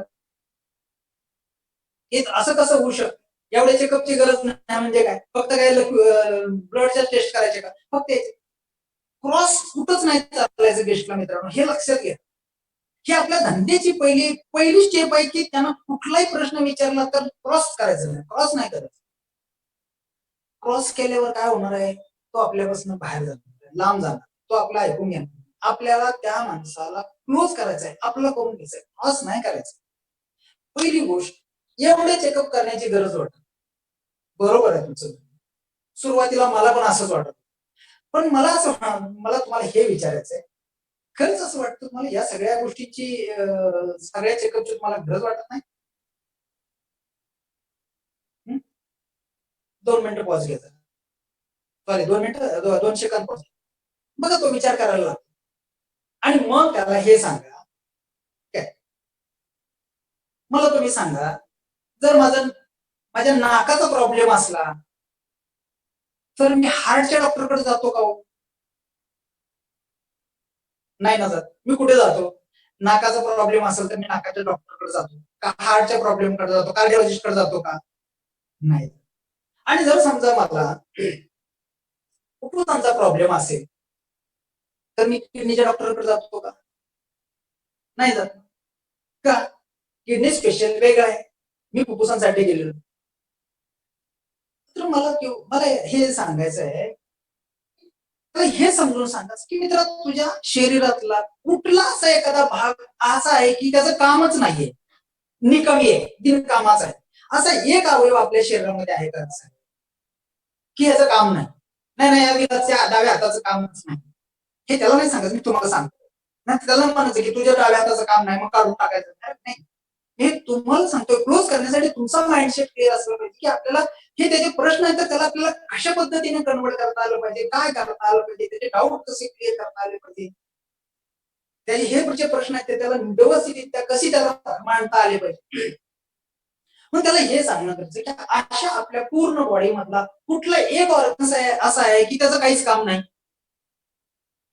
अहो साधा केसाचं सुद्धा, केस हा एक अवयवच म्हणायचं, त्याच्यामध्ये खरंच काम नाही का? आणि मग लोक केस गळती गळायला लागल्यानंतर त्याला वेगवेगळ्या डॉक्टरांकडे जाऊन त्याच्यावर ट्रीटमेंट घेतात, नसं तर केस त्याची प्रोसेस करून ट्रीटमेंट घेतात त्याच्यावरती. हे सांगा त्याला मित्र, परमेश्वरानं बनवलेली ही जी ऑर्गन्स आहेत ह्या प्रत्येक आणि प्रत्येक अवयवाचं तेवढंच महत्व आहे आणि तेवढंच काम आहे, त्याला पण तेवढीच जबाबदारी. जसे कुटुंबामध्ये तू जेवढा महत्वाचा आहे पैसे कमवून आणण्यासाठी, तेवढीच महत्वाची तुझी मिसेस सुद्धा आहे, तेवढीच महत्वाची तुझी आई पण आहे, तेवढीच महत्वाचे तुझे वडील पण आहेत, मुलं पण आहेत, तुझा भाऊ पण आहे, तुझी बहीण पण आहे. ही तरच हे कुटुंब होतंय.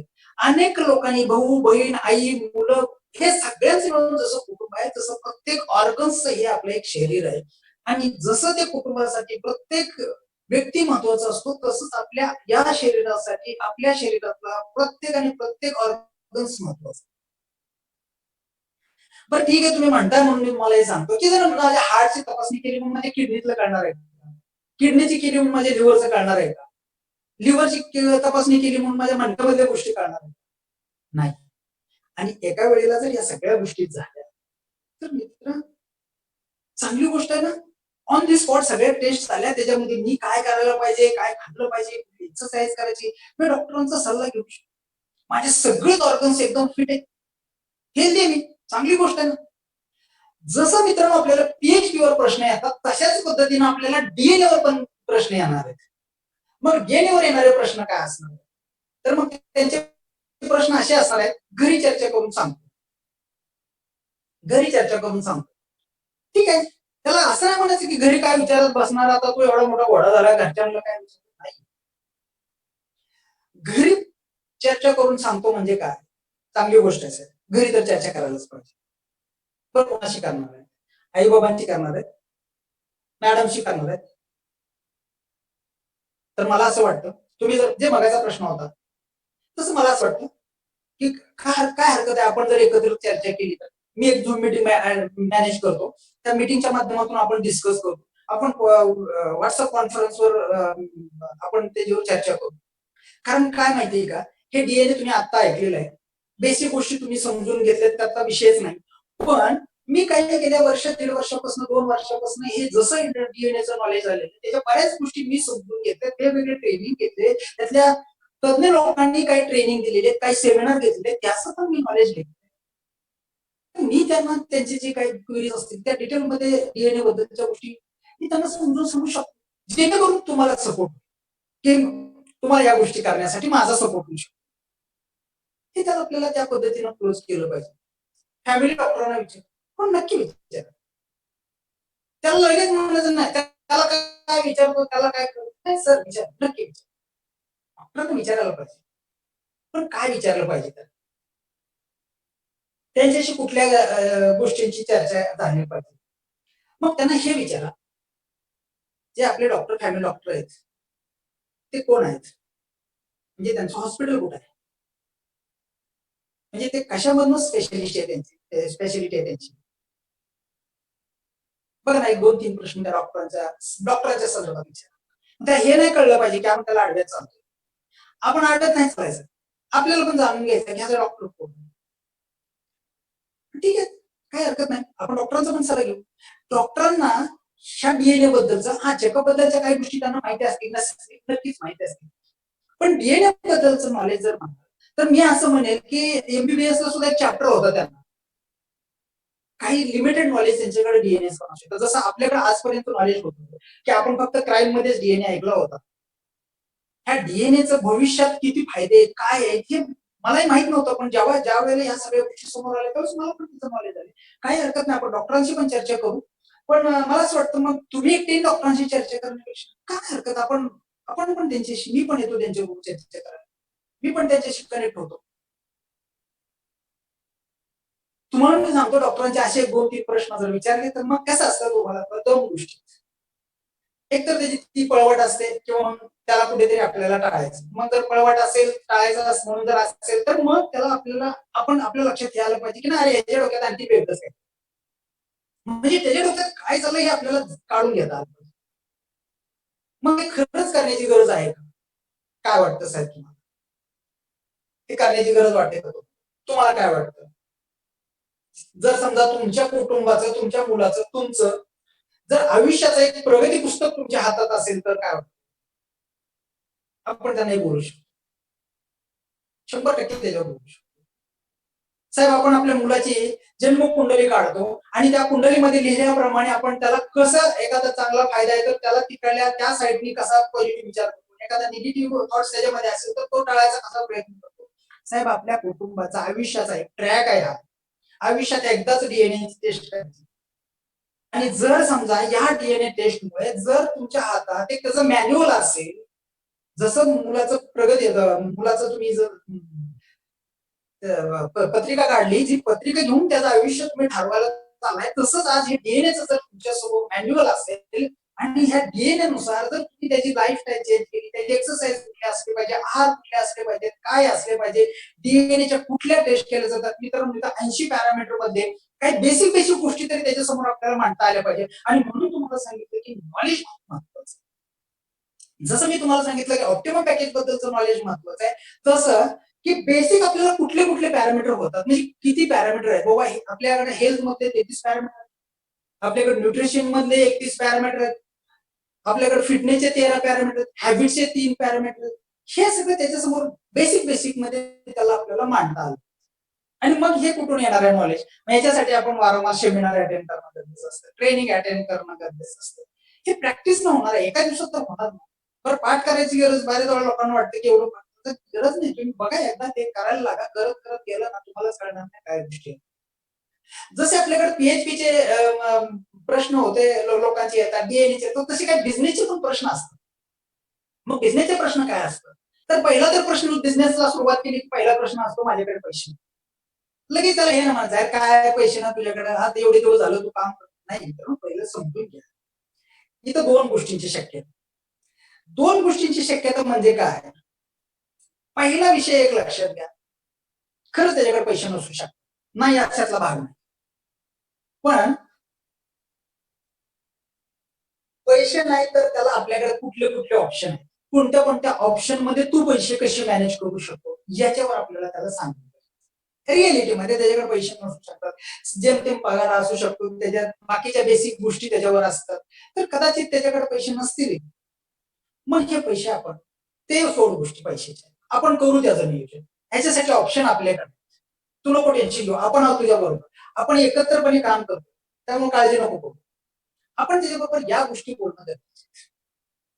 मग त्याच्याकडे पैसे कसे, मग त्याच्याकडे आपल्याकडे जे फायनान्सच्या गोष्टी आहेत ते त्याच्यासमोर मांडणं, मॅनेज कसे करू शकतो, मॅनेज कसे करता येईल, हे मॅनेज करण्यासाठीचे ऑप्शन त्याच्यासमोर आपल्याला मांडता येईल. एलआयसी पॉलिसी असते त्याच्यावरती लोन मिळते, गोल्ड लोन मिळते आजकाल, त्यानंतर तुमच्याकडे एफडी असते त्याच्यावरती. हे डायरेक्ट त्याला बोलायचं मी तुमच्या नॉलेजसाठी सांगतो, एफडी लोन आहे ते एफडी असतात त्याच्यावरती त्याला लोन घेता येऊ शकतं. त्यांनी एफडी केली असते मुलीच्या लग्नात त्याच्यावरती त्याला लोन मिळू शकतं. त्याचेच पैसे फक्त त्याला ते काही याच्यामध्ये नॉमिनल याच्यामध्ये त्याला चार्जेस त्याला इंटरेस्ट दिला जातो, बाकी त्याचे पैसे असतात. पैसे कसे मॅनेज करायचे त्याचे ऑप्शन्स आपल्याला त्याच्यासमोर मांडतात. 4 मित्र आहेत ते हाताचे बघ ना, त्या मित्रांकडून आपल्याला वेळ आल्यानंतर मॅनेज करण्यापेक्षा वेळ येऊ नये म्हणून पैसे मॅनेज करायचे. आणि दुसरी गोष्ट काही दिवसासाठी मॅनेज करा, कारण तू माझ्याबरोबर बिझनेससाठी येतो. पुढच्या 2 महिन्यात 3 महिन्यात आपण इथून हे पैसे त्याचे रिकव्हर पण करू शकतो. मित्र तुझ्या पगारातून करायची सुद्धा गरज लागणार नाही की आपण आपल्या या बिझनेस मधून तू पैसे जे मॅनेज केले ते पैसे आपण त्यांना 1-2-3 महिन्यामध्ये रिटर्न करू शकतो. हे त्याला तिथं कुठेतरी कॉन्फिडन्सली बोलणं गरजेचं आहे. पैसे मॅनेज करण्यासाठीचे ऑप्शन्स त्याच्यासोबत क्रेडिट कार्ड, आपल्याकडे फायनान्स आहे, क्रेडिट कार्डवरती 0% मध्ये कसं आपल्याला त्याला ईएमआय फॅसिलिटी देता येऊ शकते, या गोष्टी त्याच्यासमोर मांडतात. माझ्याकडे लिस्ट नाही. हा खरं प्रश्न योग्य आहे नाही आहे त्याला त्याला हे नाही बोलत बसायचं काय रास कुठं असतं. ठीक आहे, खरं पाहिलं तर तुमचं मला पटतंय. पण साहेब असं मला वाटतं, की तुमच्याकडे कुठल्या कंपनीचा मोबाईल आहे हो? माझ्याकडे अमुक अमुक आहे. तेव्हा काय फीचर्स आहेत ते? अमुक. तर त्याच्यात किती कॉन्टॅक्ट नंबर आहेत? आहे त्याच्याकडे 50 आहेत, 100 आहेत, 200. साहेब आपल्याला एवढ्याची गरज, एवढ्या कॉन्टॅक्टची खरं तर गरज नाही. तर बिझनेस करायचा. मग यातली जी काही 100, 200, 50 जी काही तुमची नावं त्या मोबाईलमध्ये, ही कोण आहेत? हे आपले जवळचे मित्र आहेत, हे जवळचे नातेवाईक आहेत, हे आपले शाळेतले मित्र आहेत, हे कॉलेजमधले मित्र आहेत ना. सर ह्याच आपल्या मित्रांच्या घरामध्ये एक मोठा येणारा प्रसंग टाळायचा आपल्याला काम करायचं. घडणारी दुर्दैवी घटना टाळायचं काम आपल्याला. आणि तुमच्या सांगण्यामुळे एखाद्या माणसानं या बिझनेसमध्ये पैसे कमवले आणि मुलीचं शिक्षण केलं. तुमच्या सांगण्यामुळे एखाद्या माणसानं या ठिकाणी पैसे कमवले आणि मुलाच्या एखाद्या बिझनेसला हातभार लावला. कुणी शेतीसाठी हातभार लावू शकतो. मग ही जी तुमच्या मोबाईल मधली लिस्ट आहे, यातली एक 10, 20, 5, 25 नावं असेल तरी पुष्कळ या बिझनेसमध्ये आपल्याला. आणि मित्रांनो त्याला त्याला हे सांगायचं, काळजी नको करू. तुझ्याकडे लिस्ट नाही ना, यासाठी आपल्याकडे गोष्टी आहेत. आपण आहोत. त्या प्रत्येक वेळेला बोलताना, साहेब आपण आहोत. आम्ही आहोत. आम्ही आहोत. मी आहे तुमच्या बरोबर. त्याला एकटं पडल्यासारखं वाटलं नाही पाहिजे. प्रत्येक आपल्या बोलण्यामधून हे वाटलं पाहिजे, यार नाही हे आहेत लोक माझे. हा माझ्या बरोबर आहे. हे कोण सर पण माझ्या बरोबर आहे. मला वेळ नाही. साहेब खरं आहे, आजच्या या धावत्या युगामध्ये माणूस एवढा बिझी झालाय की त्याच्याकडे वेळ आहे का नाहीये हे सुद्धा बघायला त्याला वेळ. खरं आहे तुमचं म्हणणं. एवढा बिझी झालाय, त्याने स्वतःला एवढं झोकून दिलेलं आहे की त्याच्याकडे वेळ शिल्लक आहे का वेळ शिल्लक नाहीये हे पण बघायला त्याच्याकडे वेळ. पण मला तुम्हाला एक खरं सांगायचंय, की सर खरंच मला सांगा, तुम्ही तुमच्या 24 तासाचं कधी कॅल्क्युलेशन केलंय का हो? म्हणजे मी म्हणतो म्हणून नका करू. पण खरंच एक बघा ना तुम्ही. घरी गेल्यानंतर एकदा शांतपणे थोडा विचार करा. बघा, तुम्ही तुमच्या 24 तासाचं कॅल्क्युलेशन करा. तुमच्या 24 तासाचे तुमच्या जॉबसाठी वेळ जातो. तुमच्या कुटुंबासाठी किती वेळ जातो? तुमच्या झोपेसाठी किती वेळ जातो? तुमच्या इतर गोष्टींसाठी किती वेळ जातो? तुमच्या ह्या प्रत्येक गोष्टीसाठी बघा ना त्याच्यामध्ये वेळ निघतोय का? हा मी म्हणेल एका दिवसाचं केलं तर एका दिवशी तुम्ही बिझी असाल, त्या दिवशी तेवढा वेळ तुमच्याकडे नसू शकेल. पण हे तुम्ही आठवड्याचं करू शकता. 8 दिवसामध्ये प्रत्येक दिवसामध्ये तुमच्याकडे किती वेळ निघेल? 15 दिवसाचं तुम्ही कॅल्क्युलेशन केलं का? 15 दिवसामध्ये तुमच्याकडे किती वेळ निघतोय? 1 महिन्याचं कॅल्क्युलेशन केलं तर साहेब तुमच्याकडे कसा वेळ असू शकतो? साहेब एक स्क्रॅप मधला वेळ आपल्याला द्यायचा आहे. ना तुमच्या बिझनेस मधला वेळ द्यायचा आहे, ना तुमच्या कुटुंबाचा वेळ मला द्यायचा आहे, ना तुमच्या नोकरीचा वेळ मला द्यायचा आहे, ना तुमच्या रेस्टचा वेळ मला द्यायचा आहे. जो स्क्रॅप मध्ये जाणारा वेळ असतो. आता जर ग्रामीण मध्ये बघितलं तर मित्रांनो शेतीची कामं किंवा संध्याकाळचा व्यवसाय झाल्यानंतर देवळात कट्ट्यावर इकडं तिकडं गप्पा मारण्यामध्ये तास 2 तास 3 तास कसे जातात हे लोकांना कळत नाही. मग त्यांना हे सांगणं गरजेचं आहे की साहेब खरंच तुमच्याकडे दिवसातला 1 तास 2 तास कळत नकळत हा वेळ कसा असू शकतो. मग ह्या वेळ कुणासाठी द्यायचा आहे? माझ्यासाठी द्यायचा का? ह्याच्यासाठी द्यायचा का? हा वेळ तुम्ही तुमच्या भविष्यासाठी, हा वेळ तुम्ही तुमच्या मुलांच्या करिअरसाठी देणार की ज्याच्यातून काहीतरी चांगल्या गोष्टी तुमच्या हाती येणार. सोबतच तुम्ही कुणाचं तर चांगलं पण करा. मग बघा ना त्यातले 24 तासातले 10 तास तुम्ही नोकरीला दिले.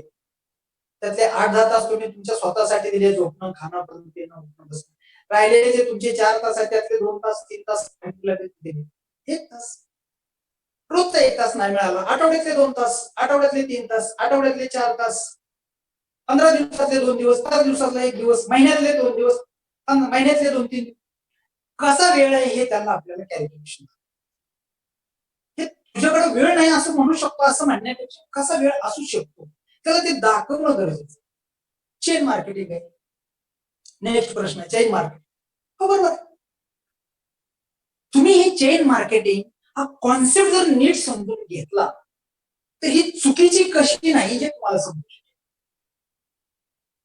साहेब ही चेन मार्केटिंग तर नाहीच आहे, पण तुमचा प्रश्न आहे म्हणून मी तुम्हाला सांगतो. ही चेन मार्केटिंग सुद्धा जर तुम्ही नीट समजून घेत तर ही चुकीची नाहीये. आणि या चेन मार्केटिंगच्या माध्यमातून अनेक गोष्टी घडत राहतात.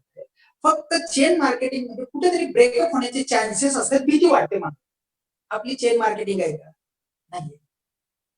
मला तुम्ही सांगा त्याचं साधं उदाहरण द्यायचं सांगा. साहेब म्हणून तुमच्या मुलाला एखाद्या क्लासमध्ये शाळेत घातलं आणि क्लास लावला आणि त्या क्लासमध्ये त्याची चांगली प्रगती झाली तिथे त्याला 50% 60% मार्क्स मिळायचे, तो 70-80% आला, त्याची डेव्हलपमेंट खूप चांगल्या पद्धतीची होते आणि हे तुम्हाला कुठेतरी पडलं मनाला आणि तुम्हाला असं वाटलं की तुमच्या बहिणीची मुलगी पण सेम त्याच याची आहे आणि तिला पण असंच काहीतरी मार्क्स कमी पडतात आणि मग तिला ते क्लास लावायचं आहे म्हणून तिला बहिणीला रेकमेंड करता का नाही तिथे.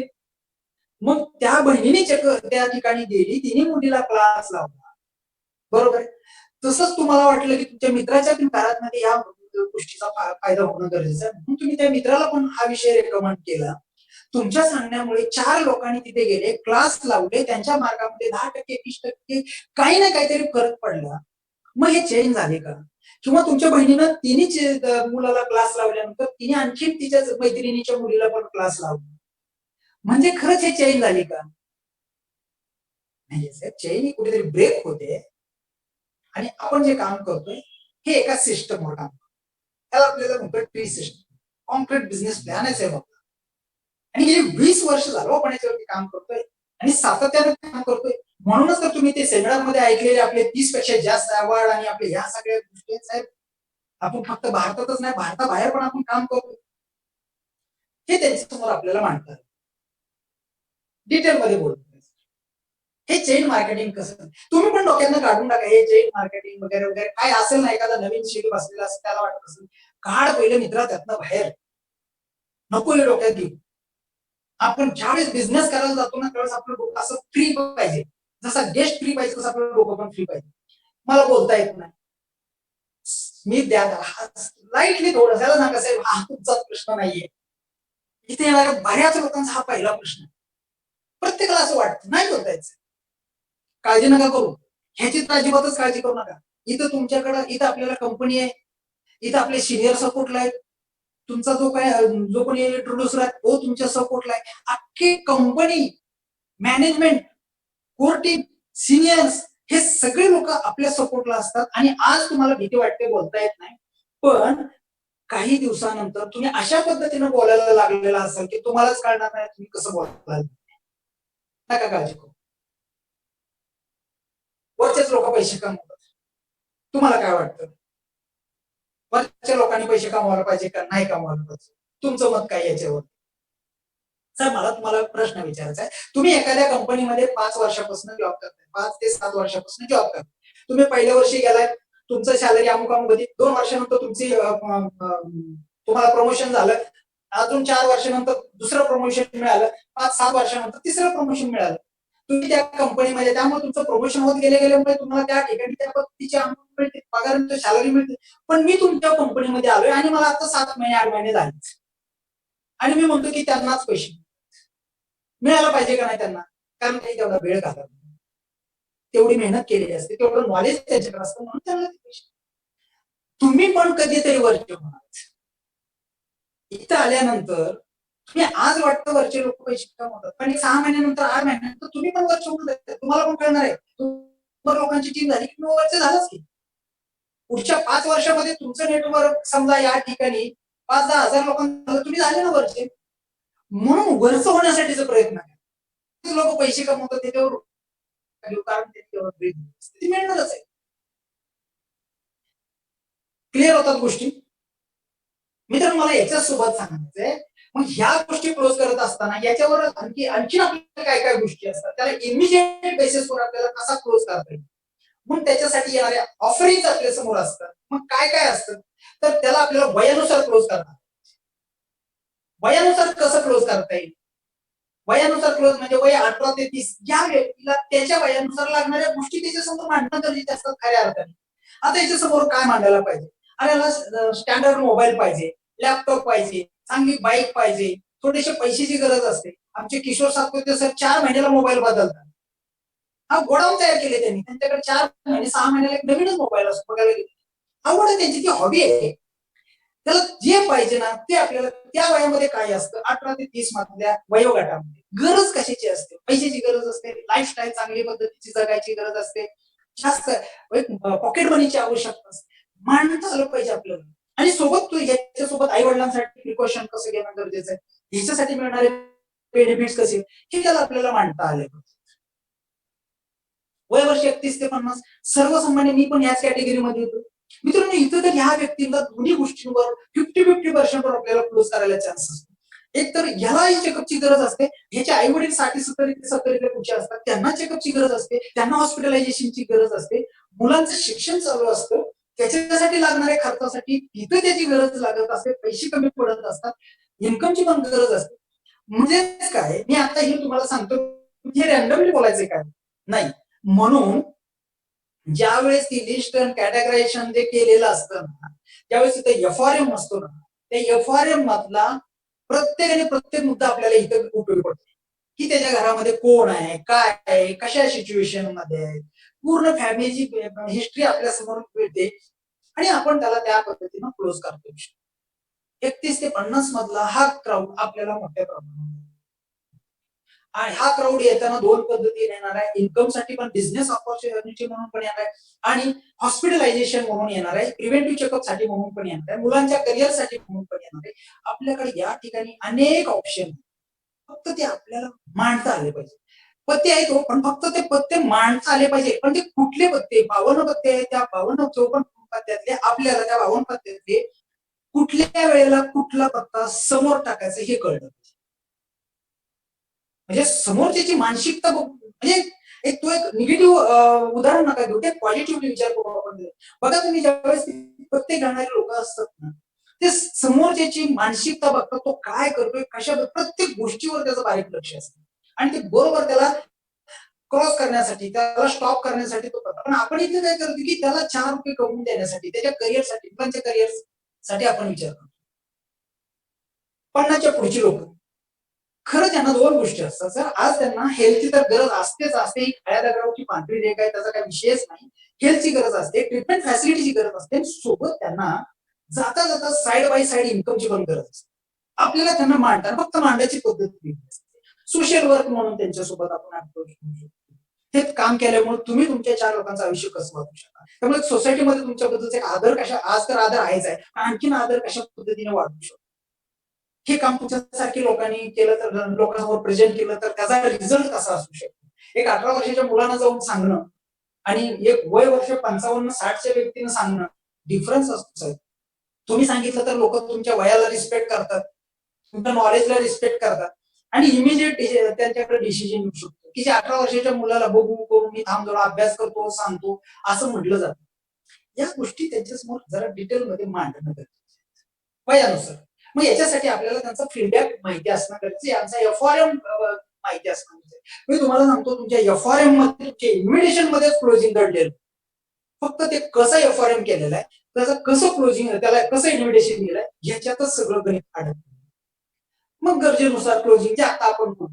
काही लोकांना चेकअप, आता बऱ्याच वेळा काय होतं मी तुम्हाला म्हणतो, एखाद्याला चेकअपची गरज आहे, PHPची गरज आहे आणि उगीच आपण त्याच्यावर आणत बसतो, अरे नाही ना माझा बिझनेस. अरे त्याला चेकअप तर करू दे राजा, त्याला घे, त्याला चेकअप घे, त्याची चांगली सर्व्हिस दे. तिथे चेकअपला कंपनी तर देतीच देते, पण तू एक एम्प्लॉय म्हणून, तू एक त्याचा सपोर्टर म्हणून तिथे जा, त्याला भेट, त्याचे आलेले रिपोर्ट बघून घे, वाचून घे, त्याला समजून सांग कशी काळजी घ्यायची. कंपनी तर सांगते कंपनीच्या लेवलवर, ते त्यांचं काम करतात, पण माझा बिझनेस म्हणून मी पण काम केलं, त्याच्याकडनं रेफरन्स टू रेफरन्स बिझनेस केला तर कितीतरी बिझनेस होऊ शकतो. हा त्यांना नंतर आपण सांगूयात ना, एखाद्याला DNA घ्यायचंय आणि आपण त्याला लगेच कन्फ्युज करू शकतो ना, मग DNA घेता तुम्ही PhD करते, त्याच्या डोक्यात DNAचा थॉट आहे, पहिले त्याला आग तरी दे, त्याचं DNA घेऊ दे, त्याचं चेकअप दे, DNAची टेस्ट झाल्यानंतर आपण त्याच्यासोबत एकदा परत सेकंड मीटिंग, खरं एकटाच भेटून थांबायचंय का आपल्याला, एका मीटिंग मध्ये आपला बिझनेस संपवायचा का आपल्याला, सेकंड मीटिंगला आहे ना आपण त्याच्यासोबत, सेकंड मीटिंगला बसलं पाहिजे. आज त्यांना DNA केला, आलेल्या रिपोर्ट नुसार मग PHPची कशी गरज आहे, हे या तपासण्या मग करणं, तर हे आपलं पॅकेज, त्याला या या गोष्टींची गरज आहे, तर हे पॅकेज आज कसं गरजेचं आहे हे बोललं गेलं पाहिजे. सेकंड ओपिनियन आहे, थर्ड ओपिनियन आहे, फोर्थ ओपिनियन आहे. अरे आपल्याला एक दिवसच भेटून नाही ना, फ्रेंड होती काही लोक, एखाद्याला जर का ट्रीटमेंट पॅकेज घ्यायचं असतं सांग, 1 वर्षानंतर ट्रीटमेंट पॅकेज, हा हे फ्रेंडचं डिस्काउंट घ्यायचंय, तू येऊ शकतो आमच्यावर, पण तुला जर का डिस्काउंट घ्यायचंय तर तू घेच, पण सोबत माझ्याकडे ह्याही गोष्टी आहेत.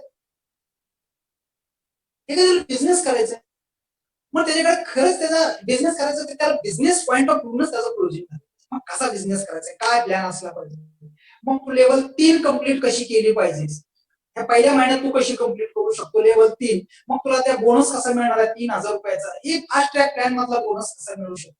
त्यानंतर तो जर बिझनेससाठी येतो तर त्याच्या पुढे पुढच्या महिन्यात तुझ्याकडे चौथ्या लेवलला जाण्यासाठीचा प्लॅन करू आपण.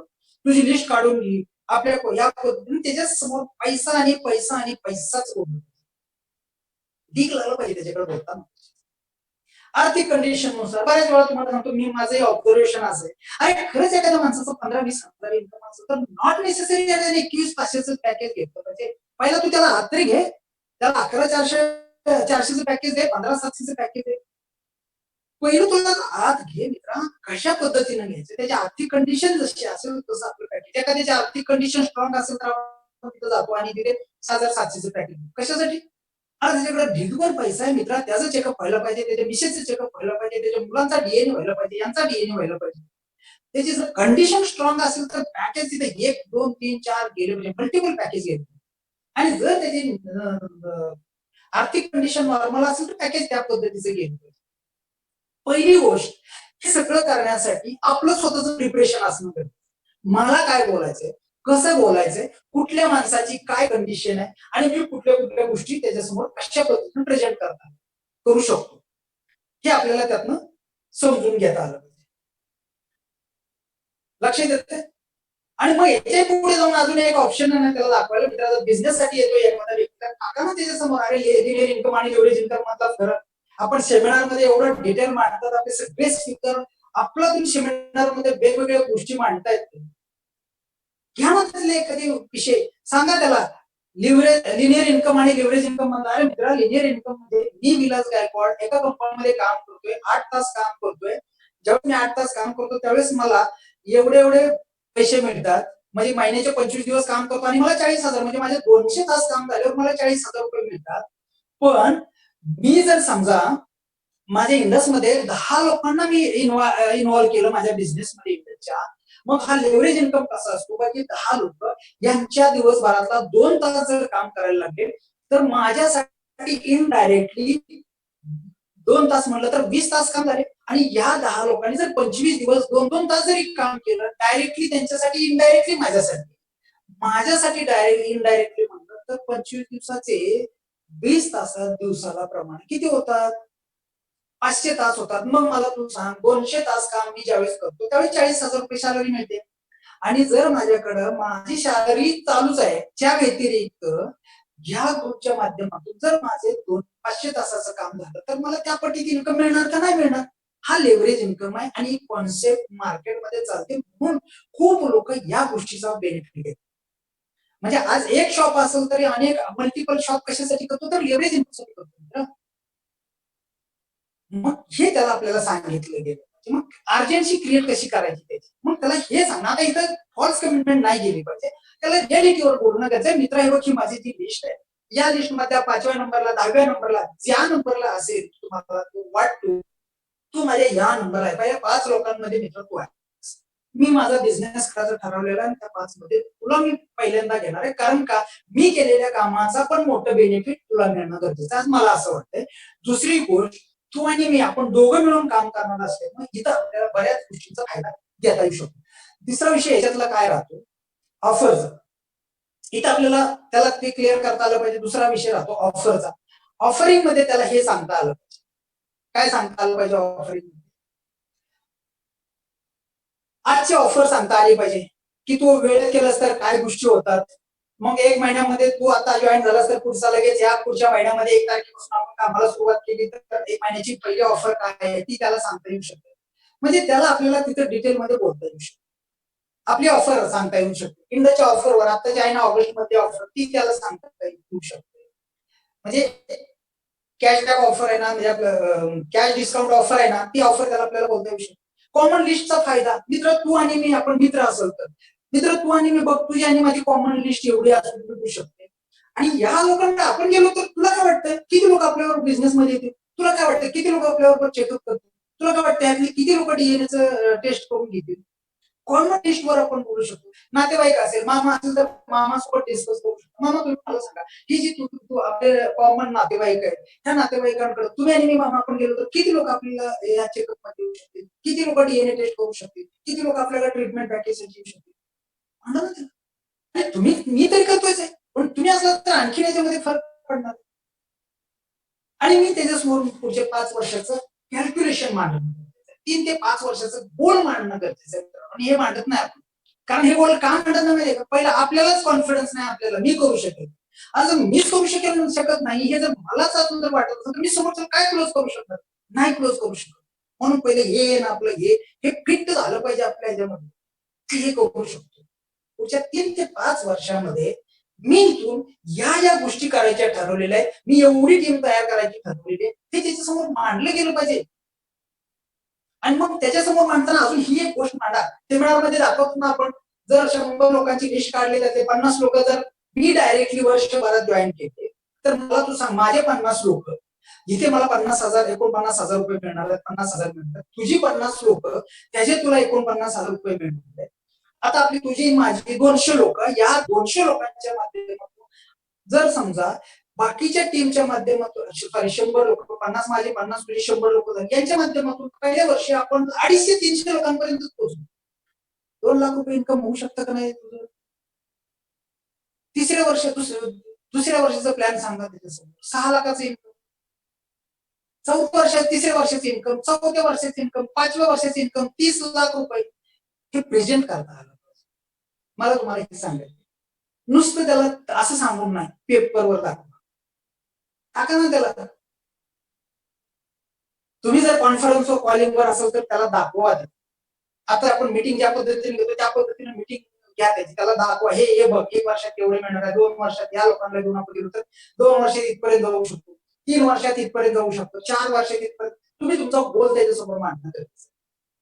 पुढच्या 5 वर्षात मित्र मी या गोष्टी करायचं ठरवलंय, माझं एवढं नेटवर्क करायचं ठरवलंय, मी यातून ह्या गोष्टी अचीव्ह करायच्या ठरवलंय, मी या लेवलला जायचं ठरवलेलं आहे. मग मी लेवल पुढच्या 5 वर्षात मी लेवल 12 कम्प्लीट करणार आहे, 10 कम्प्लीट करणार आहे, किंवा काय तुम्हाला जे वाटतंय 11-12 जे करायचे, पण त्याचा प्लॅन पाहिजे. रॅन्डमली नको आहे, त्याचा परफेक्ट प्लॅन त्याच्या समोर असतं. स्मूथ गेलं पाहिजे, म्हणजे ऍडव्हान्सची नाही वाटलं, कुठलीही गोष्ट त्याला पटल आणि पचल अशा पद्धतीने. आणि सगळ्यात महत्वाचा खालचा मुद्दा आहे, बिझनेस बोलला गेला, बोललाच पाहिजे बिझनेस. आणि मग हे सगळं करत असताना पण अजून त्यात एक प्रश्न आता ऍड होणार आहे ह्या मागच्या 2-4 महिन्यात, कोरोना झाल्यानंतर. बोला ना त्याला, कोरोना झाल्यानंतर करायचं का मित्र? काहीच हरकत नाही. कोरोना झाल्यानंतर का करायचं? पण त्याच्या आधी केलं तर काय गोष्टी आहेत? मग आजची मार्केटची सिच्युएशन काय आहे? त्याला अर्जन्सी तयार करा. कोरोनाच्या बाबतीत सुद्धा आज बघ, कोरोना लोकांच्या इन्कमवर कसा इफेक्ट झालेला आहे इनडायरेक्टली. मग आज या माध्यमातून तू काय गोष्टी करू शकतो हे त्याला आपल्याला सांगता आलं. त्याच्यासोबत त्याला एक कॉन्फिडन्स आणा, स्वतःचा कॉन्फिडन्स, आपल्याला कॉन्फिडन्स देता आला. मग स्वतःचं शेअरिंग केलं, खाट शेअरिंग डिटेलमध्ये बोला, काही हरकत नाही. थर्ड पार्टी शेअरिंग, जर समजा एखादा शिक्षक असेल तर त्याला त्याच्या रिलेटेड एखादं शेअरिंग करायचं. एखादा समजा सेंट्रल गव्हर्नमेंट असेल तर त्याच्याकडे त्या लेवलचं माझ्याकडे अमुक ते आहे की ते पण यांच्यामध्ये काम करतात, सेंट्रल गव्हर्नमेंट मध्येच आहे ते, पण ते जाता नावं सांगायची गरज नाही, पण माझ्याकडे असे काका आहेत, माझ्याकडे एक असं मित्र आहे, एक्स वाय झेड, की हे अशा पद्धतीने काम करतात. ते कॉलेजचा प्राध्यापक आहे, तो पार्ट टाइम मध्येच करतात, पण अशा पद्धतीची त्याची अचिव्हमेंट आहे. त्यांनी हा चेकअप घेतला, त्याच्यामधनं हे बेनिफिट त्यांना झाले, त्यांनी हे डीएनए टेस्ट केली, त्याच्यातून त्यांना हे कंपनीने जे टेस्टिमोनियल आपल्याला दिलेले आहेत, त्या टेस्टिमोनियलचा वापर थर्ड पार्टी शेअरिंग साठी करायचं. कुठे शोधायला जायचं आपल्याला? रेडीमेड दिलं सगळं. आणि मग त्याचे एव्हिडन्स टीम मधले सांगू शकतात. कॉन्फरन्स किती, अमुक ह्या व्यक्तीने माझ्याकडे 3-4 फॉरेनच्या कॉन्फरन्स केल्या, 2-3 डोमेस्टिकच्या कॉन्फरन्स केले, मी एवढ्या कॉन्फरन्स केले. अर्निंगच्या बाबतीत सांगू शकता की अमुक ह्या एज्युकेशनचा व्यक्ती आहे, अमुक ह्या बॅकग्राऊंडचा व्यक्ती आहे, पण त्याने पार्ट टाइम मध्ये एवढे गोष्टी कवरले. अमुक ह्या बॅकग्राऊंडची एक लेडी आहे, पण तिने तिचे सगळ्या गोष्टी कशा पद्धतीने कव्हर केले, हे त्याला बोलता येऊ शकतं. आणि हे सगळं करताना त्याला हे सांगा की तू सिनियरचा सपोर्ट घे, 100% घे. म्हणजे काय माहिती का, सिनियरचा सपोर्ट जर घेतला तर त्याच्याकडे थोडस नॉलेज असतं, म्हणून त्याच्यावर आणखीन काही गोष्टी आपल्याला करता येऊ शकतात, रिझल्ट चांगला येऊ शकतो. सिनियरचा सपोर्ट घ्यायला सांगा. घ्या, तुम्ही सुद्धा घ्या, तुम्ही तुमच्या सिनियरचा सपोर्ट घ्या. ओके. त्याच्यानंतर जे आपल्याला आहे,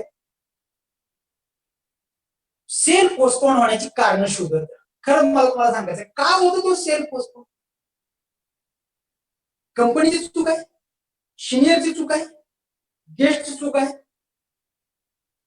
ही जी कारण आहेत ना सेल्फ पोस्टपोन होण्याची, एक इंट्रोड्युसरची चूक आहे आणि त्याच्या इमिजिएट अप्लायन्सची चूक. मग यांनी काय करायला पाहिजे? चूक आहे मला तुम्हाला हे नाही म्हणायचं की ब्लेम नाही करायचं की तुम्ही चुकीचं काम करता, असं नाहीये. आपला सेल का पोस्टपोन होतो हे मला तुम्हाला दाखवायचं.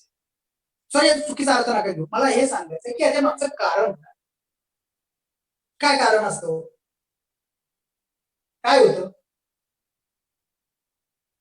निगेटिव्ह इन्फ्लुएन्स होतो त्याचा. म्हणजे काय होतो, त्याच्या बाहेर गेल्यानंतर चुकीच्या गोष्टी हे ते निगेटिव्ह कुणीतरी बोललेलं असतं आणि मग निगेटिव्ह त्याच्या मनामध्ये तो थॉट राहिला की तो तसाच बाहेर जातो आणि मग तो सांगत राहतो. म्हणून आपल्याला क्लोजिंग मध्ये त्याचे निगेटिव्ह पॉईंट सगळे क्लिअर करायचे आणि हे निगेटिव्ह पॉईंट त्याचे क्लिअर केल्यानंतर इमिजिएट इन्केशमेंट करणं खूप महत्वाचं असतं. जागेवरच प्रेझेंटेशन नंतरच लगेच इमिजिएट त्याचं क्लोजिंग आणि इमिजिएट इन्केशमेंट, या प्रोसेस जर नीट समजून घेतल्या तर त्याला त्या निगेटिव्ह गोष्टीपासून कसं बाहेर काढू शकतो.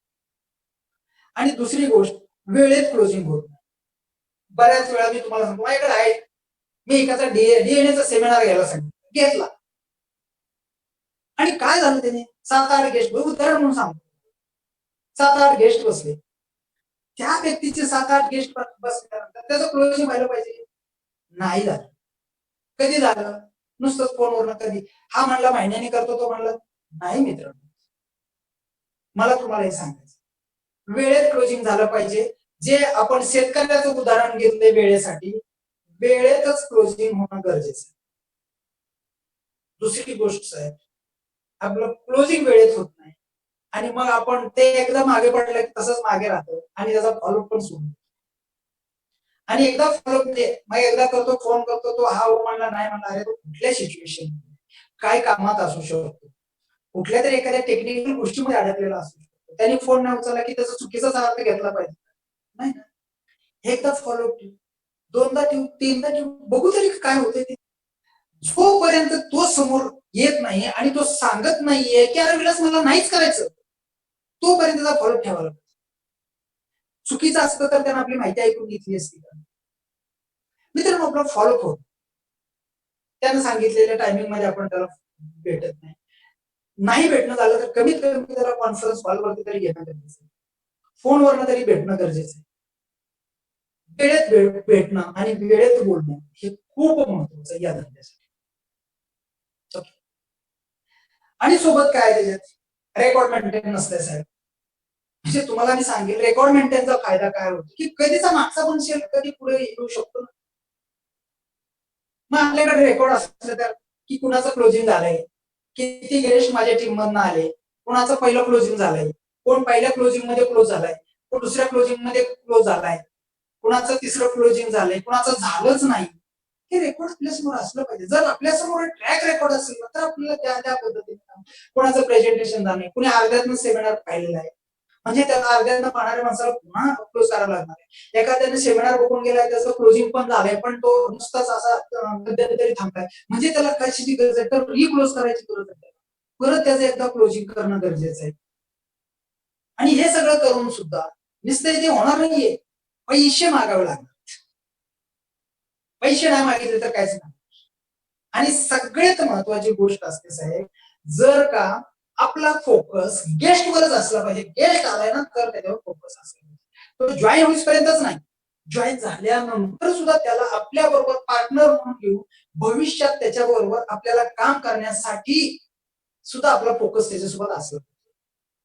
तर मला असं वाटतं बऱ्याच गोष्टी आहेत त्याच्यामध्ये. आता मी एवढ्या सांगितलेल्या गोष्टी प्रत्येक माणसाला जाऊन सांगायचे नाही, ते होणार नाही आणि असं होत नसतं. मी मगाशी सांगितलं तुम्हाला, जसं आपला गेस्ट बदलणार आहे तसं त्याच्या गोष्टी बदलणार, जसे त्याचे विचार असतील तसं आपलं क्लोजिंग असलं. त्याचे निगेटिव्ह विचार आहेत म्हणून आपण त्याला निगेटिव्ह मध्ये लगेचच क्रॉस करायला पाहिजे का? नाहीये. सगळ्या गोष्टींचा जर सारासार विचार केला तर व्यवस्थितरित्या हे समजून घ्या, क्लोजिंग आणि सेलिंग हा आपल्या आयुष्याचाच नाही तर आपल्या पूर्ण अख्ख्या करिअरचा हा एक मुद्दा आहे, अविभाज्य घटक आहे. मी मगाशी सांगितलं त्यावर हे फक्त बिझनेस साठी येणार आहे असं नाही मित्रांनो. पुढे प्रत्येक गोष्टीला आपल्याला केसेस करायला आपण ह्यातून जातो, फक्त आपल्याला ते माहित नाहीये, कळत नाही त्या गोष्टी करतात. म्हणजे आज आपण आपला फोकस जो आहे हा डायव्हर्ट नाही झाला पाहिजे इकडे तिकडे. करोना येणार आहे का, ही महामारी येणार आहे का, येणार आहे मित्र. जो कोण म्हणतो ना करोना झाल्यानंतर करतो, त्याला एक प्रश्न विचारावं, कधी संपणार आहे, किती तारखेला संपणार आहे करोना, माहितीये का तुला? आणि मग हे पण सांग की मित्र, खरंच करोना झाल्यावर काही हरकत नाही. अजून एक सांगतो करोना बद्दलचा विषय असे राहिला माझ्याकडे. मित्र, आतापर्यंत करोनामधनं दगावलेले लोक किंवा ज्यांना मेजर गोष्टी घडल्या, ह्या कुठल्या लोकांना घडल्या, तर ज्यांना त्यांच्या शरीरामध्ये मोठ्या व्याधी होत्या, ज्यांना शारीरिक इंटरनल प्रॉब्लेम मेजर होते, अशा लोकांना त्याचा मोठा फटका बसला. पण ज्यांची प्रतिकार शक्ती चांगली होती, ह्या लोकांना त्याचा आता मोठा फटका बसलेला नाही.